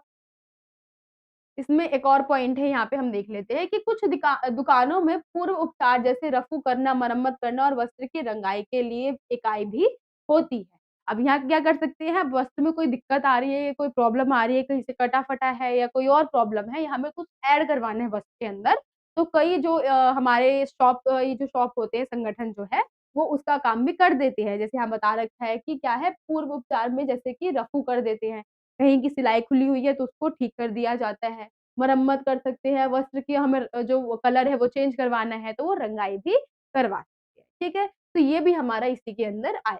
तो आई होप आपको अब ये पूरा जो क्वेश्चन है वो समझ में आ गया होगा। ठीक है, अब जो आपका नेक्स्ट क्वेश्चन है उसको हम देख लेते हैं।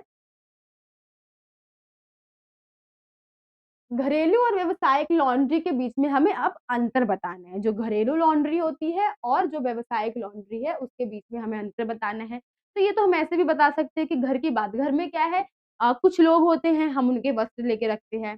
अब एक मशीन है, ज़्यादा लोड नहीं ले पाती है, घर की जो मशीन होती है, हम एक मात्रा उचित मात्रा में उसमें रख सकते हैं। लेकिन हम लॉन्ड्री की बात कर लें, तो वहाँ पे बहुत सारे व्यक्तियों के कपड़े जाते हैं, काफ़ी काफ़ी भारी मात्रा में होते हैं। मशीन जो होते हैं उनका आकार काफ़ी बड़ा होता है, भार काफ़ी बड़ा होता है और वो कपड़ों को भी क्या कर सकते हैं बड़ी मात्रा में एडजस्ट कर सकते हैं। तो इस प्रकार से क्या है हमें डिफरेंट जो है यहाँ पे बताना है। फर्स्ट हम घरेलू लॉन्ड्री का देख लेते हैं क्या है, कपड़ों की मात्रा कम से कम 5 से 10 किलो, यहीं तक क्या है घरेलू लॉन्ड्री में जो कपड़े हैं वो डाले जा सकते हैं। रिकॉर्ड की कोई आवश्यकता नहीं होती, यहाँ रिकॉर्ड रखने की तो कोई आवश्यकता नहीं है, हम घर के परिवार के व्यक्ति हैं, हम उनका रिकॉर्ड रख के क्या करेंगे, है ना? तो वही बता रखा है कि इसमें रिकॉर्ड की कोई भी आवश्यकता नहीं होती है। विभिन्न कार्यों के लिए कोई अलग खंड नहीं होते। अब यहाँ पे क्या है विभिन्न कार्य के लिए मशीन के अंदर ही है या फिर कोई जैसे एक वहाँ हम संस्था की बात कर ले, कोई धो रहा है, कोई सफाई कर रहा है, कोई उसको इस्त्री कर रहा है, कोई सुखा रहा है, कोई जो सैंत के रख रहा है। तो ये सब चीज़ें क्या है यहाँ पे तो ज़रूरी नहीं है ना अलग-अलग खंड की आवश्यकता तो नहीं है। यहाँ पे एक व्यक्ति होगा जो हमारी मम्मी होती है वही काम करेगी, है ना? ठीक है? उपयोग किए जाने वाले उपकरण ब्रश, बाल्टी, धुलाई मशीन आदि होते हैं। अब यहाँ पे क्या है छोटे स्तर पर ये सारी चीज़ें होती है सफाई के लिए। ब्रश हो गया, बाल्टी हो गया या फिर धुलाई की मशीन हो गई। ये हमारे घरेलू लॉन्ड्री के बारे में जानकारी थी। अब जो हमारा व्यावसायिक लॉन्ड्री है उसको हम देख लेते हैं। तो क्या है कपड़ों की मात्रा अधिक होती है 100 किलोग्राम या उससे अधिक।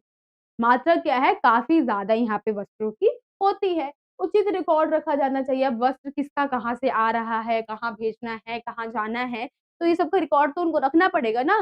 तो वही यहाँ बताया है कि इसका क्या है उचित रिकॉर्ड जो है वो रखना आवश्यक है। निरीक्षण, छँटाई, सुखाना, इस्त्री आदि के लिए अलग-अलग खंड होते हैं। जैसे घर की लॉन्ड्री में घर की लॉन्ड्री में हम क्या करते हैं कि कोई एक ही व्यक्ति है सारा काम करता है।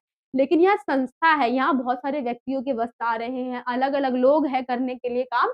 तो वही है कि ये जो सारी जगह है, निरीक्षण हो गया, देखने का काम हो गया, छँटाई, वस्त्रों को अलग करने का काम हो गया, सुखाने का, इस्त्री करने का, इन सब के लिए अलग-अलग खंड को बनाया गया हुआ है। ठीक है? बड़े-बड़े उपकरण जैसे सूक्षन, रोलर, इस्त्री आदि का प्रयोग किया जाता है। अब यहाँ पे बड़ी मात्रा में वस्त्रों की संख्या होती है, तो बड़ी-बड़ी मशीनों का यूज़ यहाँ पे किया जाता है वस्त्र को साफ करने के लिए। ठीक है, तो आई होप आपको ये भी क्वेश्चन समझ में आ गया होगा। ये पूरे क्वेश्चन में यही था कि आपको जो विशेषताएँ हैं, आप बता सकते हैं, विशेषता बोल सकते हैं या फिर अंतर बोल सकते हैं या घरेलू लॉन्ड्री या फिर जो हमारा व्यावसायिक लॉन्ड्री है, उसकी जानकारी आप लिख सकते हैं। तो किसी भी तरीके से क्वेश्चन आए तो आपको आंसर क्या है, इस तरीके से देना है।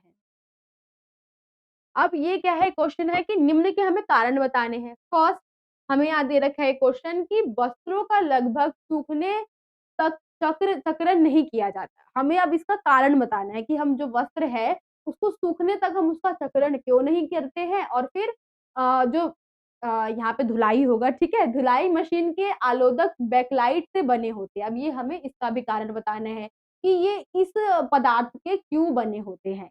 ठीक है, तो हम देख लेते हैं। लगभग सूखने के एक चक्रण नहीं किया जाता। लगभग सूखने यहाँ पे भी थोड़ी मिस्टेक है। यहाँ पे ऐसे होगा कि लगभग सूखने तक एक चक्रण नहीं किया जाता है, क्योंकि इससे वस्त्रों में सिलवटें पड़ जाती हैं। अब क्या है, अगर वस्त्र सूख चुका है, ठीक से नहीं सूखा हुआ है और हमने उसको क्या किया है, इसको सुखाने का प्रयास किया है, तो इसमें क्या है कि सिलवटें पड़ जाएगी, वही बता रखा है। और फिर जो इस्त्री द्वारा बहुत कठिनाई से हटती है। अब हम इस प्रकार से वस्त्र को बना दे रहे हैं कि उसमें सिलवटें पड़ रही है, तो जब हम उसको ठीक करने की कोशिश करेंगे तो वो काफ़ी मुश्किल होगा। इसीलिए हम जो ये तरीका है उसको यूज़ नहीं करते हैं। ठीक है, अब नेक्स्ट क्वेश्चन जो हमारा था उसका आंसर है, क्योंकि विभिन्न प्रकार के अपमार्जकों, विरंजकों व मृदु कारकों का इन पर कोई प्रभाव नहीं पड़ता है। अब जो यहाँ पे हमें बता रखा था ना, ये जो पदार्थ बता रखा है कि ये इससे क्यों बने होते हैं? आलोदक बैकलाइट से बने होते हैं, क्योंकि हम जो बहुत सारे अलग-अलग तरीके के जो चीज़ें हैं, डिटर्जेंट वगैरह है, उसका यूज़ करते हैं, तो उसका असर क्या है, इन पर नहीं पड़ता है। इसीलिए हम इस पदार्थ का यूज़ इसमें करते हैं। ठीक है? तो आई होप आपको ये वाले क्वेश्चन भी समझ में आ गए होंगे। नेक्स्ट क्वेश्चन अब हम देख लेते हैं। तो क्या है, आपको अपनी डबल डबल बेड की चादर विषम रंग योजना से सजानी है। पाँचों रंग योजनाओं का उदाहरण देकर हमें समझाना है। मेनली पाँचों रंग योजनाओं के बारे में हमसे यहाँ पे पूछा है। इसी में अथवा में क्वेश्चन है। अब अथवा में क्या है, दोनों में पूछा सेम ही होगा, तरीका अलग-अलग होगा। जैसे कि नूरी विषम रंगों का प्रयोग करके कपड़े बनाना चाहती है, ये कौन-सी 4 विषम रंगों का यूज़ इस्तेमाल करेगी? इसमें 4 रंग का पूछा, उसने 5 रंग का पूछा। तो हम देख लेते हैं क्या है।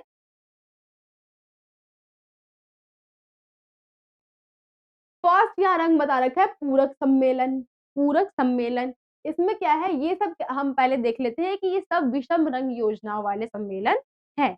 इसमें क्या है, पूरक सम्मेलन, इस रंग योजना में 2 रंगों का उपयोग होता है जो वर्णनात्मक में एक-दूसरे के ठीक सामने होते हैं।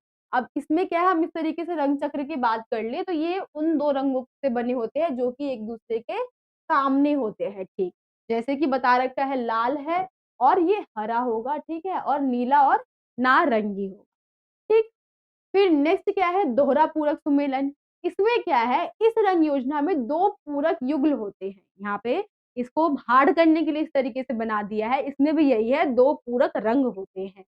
जो होते हैं, जो सामान्यतः वर्ण चक्र में एक-दूसरे के पड़ोसी होते हैं। एक-दूसरे के पड़ोसी होंगे, ये भी क्या है, आप देख रहे हैं ये रंग चक्र का हम वो देख लेते हैं। तो एक-दूसरे के पड़ोसी है ये और वैसे ही ये और ये। ठीक है? तो वही बता रखा है जैसे कि लाल हरा है और बैंगनी और पीला है। ठीक? विभाजित पूरक सुमेलन इसको हम देख लेते हैं क्या है कि इस रंग योजना में एक रंग और उसके पूरक रंग के दाएँ-बाएँ वाले रंगों का प्रयोग किया जाता है। एक पूरक रंग लिया है और इसके जो दाएँ और बाएँ में जो रंग होगा उसका यूज़ यहाँ पे किया जाएगा। ठीक है? जैसे कि लाल, नीला, हरा और पीला। अब नेक्स्ट देख लेते हैं अनुरूप पूरक सुमेलन। ये क्या है? यह रंग योजना अनुरूप और पूरक योजनाओं का संयोजन होती है।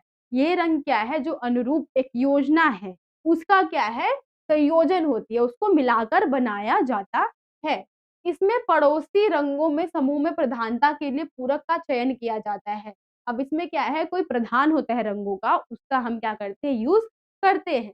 जैसे कि बता रखा है, लाल बैंगनी है, बैंगनी एवं पीला है, पीला या हरा है यहाँ पे और वही हरा बता रखा है, ठीक है? ये जो है ये मिस्टेक से हो रखा है, ये हरा है।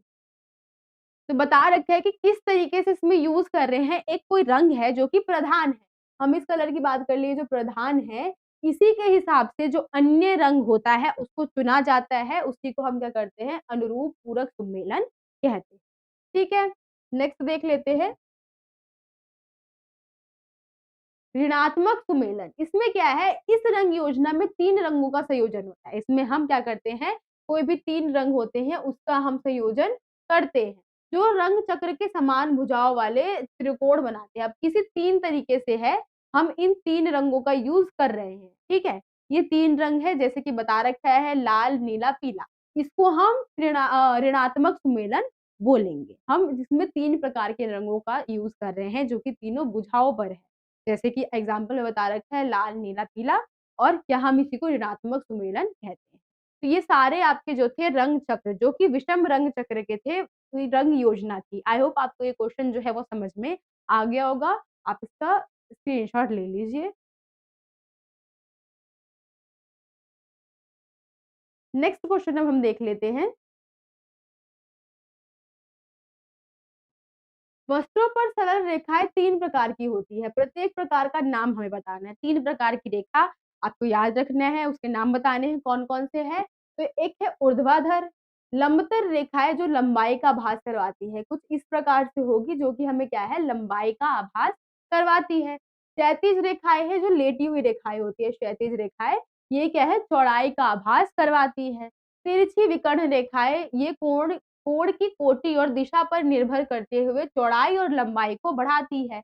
अब ये क्या है, कुछ तिरछी रेखाएं हैं इस प्रकार से, जो कि हमें क्या दर्शाती है, तो ये हमें कोण की कोटि, अब जिस जिस कोने में ड्रेस का कोई डिजाइन है उस हिसाब से जो कॉर्नर होगा उसको पकड़ के उसकी कोटि को बताती है। जैसे आपने सलवार में देखा होगा जो कोटियां बनी होती है यहाँ पे मेनली, हम उसको एग्जाम्पल में रख सकते हैं कि इस तरीके से ही इसके बारे में बताया जा रहा है। जो तिरछी विकर्ण रेखाएं होती है वो इस तरीके से यूज़ में आती है, ठीक है?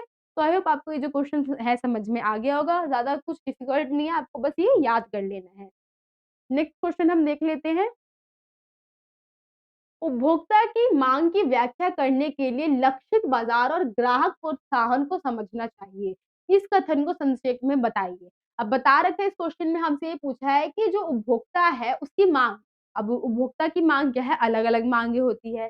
तो ये जो लक्षित बाजार है हमारा, जहाँ किसी ने कोई एक गोल फिक्स कर रखा है, लक्षित बाजार और ग्राहक प्रोत्साहन को हमें समझना चाहिए कि हम किस प्रकार से ग्राहक को प्रोत्साहित कर सकते हैं। एक जगह हमने फिक्स कर ली जहाँ लोगों का आना-जाना बहुत ज़्यादा मात्रा में हो रहा है, ठीक है? और हम क्या कर रहे हैं, लोगों को, ग्राहकों को बुला रहे हैं। हम एक चाहते हैं कि किसी तरीके से ग्राहक हमारे पास आ जाए, तो इसको समझना भी बहुत ज़रूरी है। तो वही हमें समझाना है कि इस तरीकों को हम कैसे अपना सकते हैं। तो क्या है, हम देख लेते हैं। किसी भी फैशन व्यापारी का अपने उत्पादन के लिए लक्षित बाजार को पहचानना समझना बहुत ही आवश्यक है। कोई भी लक्षित बाजार, जहाँ ऐसा लक्षित बाजार होना चाहिए जहाँ लोगों का आना जाना क्या है, बहुत अधिक मात्रा में हो, ठीक है? लक्षित बाजार वह श्रेणी है जिसमें व्यापारी अपने उत्पादों को बेचने के लिए लक्षित करता है, एक गोल फिक्स करता है अपने उत्पादों को बेचने के लिए। मेनली हमें इस लाइन में यही बताया गया। अपने लक्षित बाजार के उपभोक्ताओं की मांग आवश्यकता के अनुसार विक्रय विभाग अपने उत्पादन को बेचने की नीतियां तय करता है। अब जिस हिसाब से जो उपभोक्ता है उसकी मांग है, अब कोई चीज ट्रेंड में चल रही है तो क्या करेगा, लक्षित बाजार में जाके वैसी ही चीजों को बेचेगा ना, ताकि लोग आकर्षित होंगे कि यहाँ पे उस प्रकार की वस्तुएं मिल रही है जो कि हमें चाहिए थी। तो वही है कि उपभोक्ता की मांग के हिसाब से ही, जो उपभोक्ता की मांग है, जो अभी लोगों के मन में चल रहा है, जुबान पे चल रहा है, वैसी मांग को क्या है वो लेकर आते हैं, ताकि क्या है, अपने बाजार को, जो सामान है उसको बेच सके, ठीक है? उपभोक्ता केंद्रित नीतियों से ग्राहक प्रोत्साहित होते हैं और अधिक क्रय है। इससे उत्पादकों को अधिक लाभ भी प्राप्त होता है। अब यहाँ बता रखा है कि जब वैसी चीज मिलेगी उपभोक्ता को, जैसी चीज उसे चाहिए, तो क्या होगा, वो आएगा, अपने सामान जो है लेगा, उससे क्या है, उपभोक्ता भी खुश होगा और साथ ही में जो क्रय, जो बेचने वाला है वो भी क्या होगा, उसको भी बहुत ज़्यादा लाभ जो है वो मिलेगा। तो वही बता रखा है कि लक्षित बाज़ार को समझना और क्या है, ग्राहक के मन को समझना बहुत ज़्यादा ज़रूरी होता है। अब लक्षित बाज़ार में एक ऐसा एरिया ढूँढ लिया हमने जहाँ पे बहुत सारे लोग आ रहे हैं, और क्या है, साथ ही में हमने ग्राहक की पसंद के हिसाब से सामान वहाँ रखा है, तो ऑब्वियस सी बात है हमें भी लाभ होगा। तो वही यहाँ मेनली हमें यहाँ पे बताना है, ठीक है? तो आई होप आपको ये जो क्वेश्चन है वो समझ में आ गया होगा। आप देख लीजिए एक बार फिर। अब जो नेक्स्ट क्वेश्चन है उसको हम देख लेते हैं। क्या है, नीलेश दृश्य व्यापार डिजाइनर बनना चाहता है। एक डिजाइनर जो है वो बनना चाहता है, क्या नाम है उसका, नीलेश। अब ये जो 2 क्वेश्चन है, हमें इससे फैशन डिजाइन से रिलेटेड ये क्वेश्चन है, हमें इसके आंसर देने हैं। क्या है, उसे कौन से 4 व्यापारिक अधिकारी के बारे में पता होना चाहिए? अब ये बता रखा है, क्वेश्चन हमसे ये पूछा है, और सेकंड क्या है, उसके पास कौन-कौन से 2 विशिष्ट कौशल होने चाहिए? तो फर्स्ट क्वेश्चन का हम आंसर देख लेते हैं कि उसको कौन-कौन से बड़े अधिकारी जो है उसके बारे में पता होना चाहिए। कौन-कौन से जो ऐसी व्यवस्था है उसके बारे में उसको जानकारी होनी चाहिए। तो क्या है, उसे शोकेस में प्रदर्शन, दुकानों में सामान व्यवस्था, आकर्षण प्रचार वाक्यों की रचना, कपड़ों को रखने की व्यवस्था, पुतलों को आकर्षक ढंग से सजाना और प्रदर्शन एवं विज्ञापन अभियानों को नेतृत्व करने का ज्ञान होना चाहिए। उसके अंदर क्या है, ये सारे ज्ञान जो है वो होने चाहिए, इसके बारे में जानकारी उसे होनी चाहिए कि क्या है, उसको कौन से कार्य करने हैं, कौन से कार्य उसको करने हैं। तो क्या है, इस तरीके से सामानों को आकर्षित ढंग से लगाना है, वही है शोकेस का प्रदर्शन, दुकानों में सामानों को व्यवस्थित करना, फिर आकर्षण प्रचार के वाक्य उसको आना चाहिए कि लोगों को जो विज्ञापन है वो हम इस प्रकार से दें कि लोग क्या है, आकर्षित हो उसकी तरफ। फिर बता रखा है कपड़ों को रखने के लिए व्यवस्था है, पुतलों को आकर्षण ढंग से सजाना है, तो ये सारे काम कार्य क्या है, उसकी होने चाहिए और उसको ये कार्य आने चाहिए। ठीक है, फर्स्ट क्वेश्चन का आंसर ये था। नेक्स्ट देख लेते हैं यहाँ पे क्या पूछा था हमसे कि उसके पास कौन-कौन से 2 विशिष्ट कौशल होने चाहिए। तो कौन से कौशल होने चाहिए उसके पास? तो उसको पूर्वानुमान क्षमता, विश्लेषणात्मक क्षमता, संचार क्षमता का कौशल होना चाहिए। अब यहाँ जो पूर्वानुमान दे रखा है, ये क्या है कि उसको पहले से ही पता होना चाहिए। ये चीज़ क्या है, उसको पहले से भाप लेनी चाहिए कि आगे चल के कौन-सी चीज़ ट्रेंड में आने वाली है। तो उसके अंदर फर्स्ट ये क्षमता होनी चाहिए। विश्लेषणात्मक क्षमता, अब उसको क्या है, वस्त्रों के बारे में जो जानकारी है वो होनी चाहिए कि किस तरीके से जो वस्त्र है उसको बेचा जा सके, लोग किस प्रकार के वस्त्रों को पसंद करेंगे, ठीक है? और संचार क्षमता का कौशल होना चाहिए। अगर उसको अब ये काम दिया जा रहा है कि उसको एक संगठन में जाके, एक फैक्ट्री में जाके सामान को लेकर आना है या भेजना है कहीं पे सामान, तो इस प्रकार का संचार का जो कौशल है वो भी उसको आना चाहिए, या फिर बातचीत करने का हम तरीका बोल सकते हैं, वो भी उसके अंदर इस प्रकार का कौशल भी जो है वो होना चाहिए। ठीक है? तो आई होप आपको ये जो सारे क्वेश्चन है वो समझ में आ गए होंगे। सारे ही क्वेश्चन बहुत ज़्यादा इम्पोर्टेंट है आपके प्री बोर्ड के लिए भी और आपके बोर्ड एग्ज़ाम के लिए भी। आई होप आप एंड तक इस वीडियो में बने रहे होंगे। अगर आपको मेरे एक्सप्लेन करने का तरीका अच्छा लगा हो, तो प्लीज़ कमेंट करके बताइए, और कहीं कोई कमी लगी हो तब भी आप कमेंट करके बता सकते हैं। मिलते हैं आपसे अगली वीडियो में, जब तक के लिए ऑल द बेस्ट।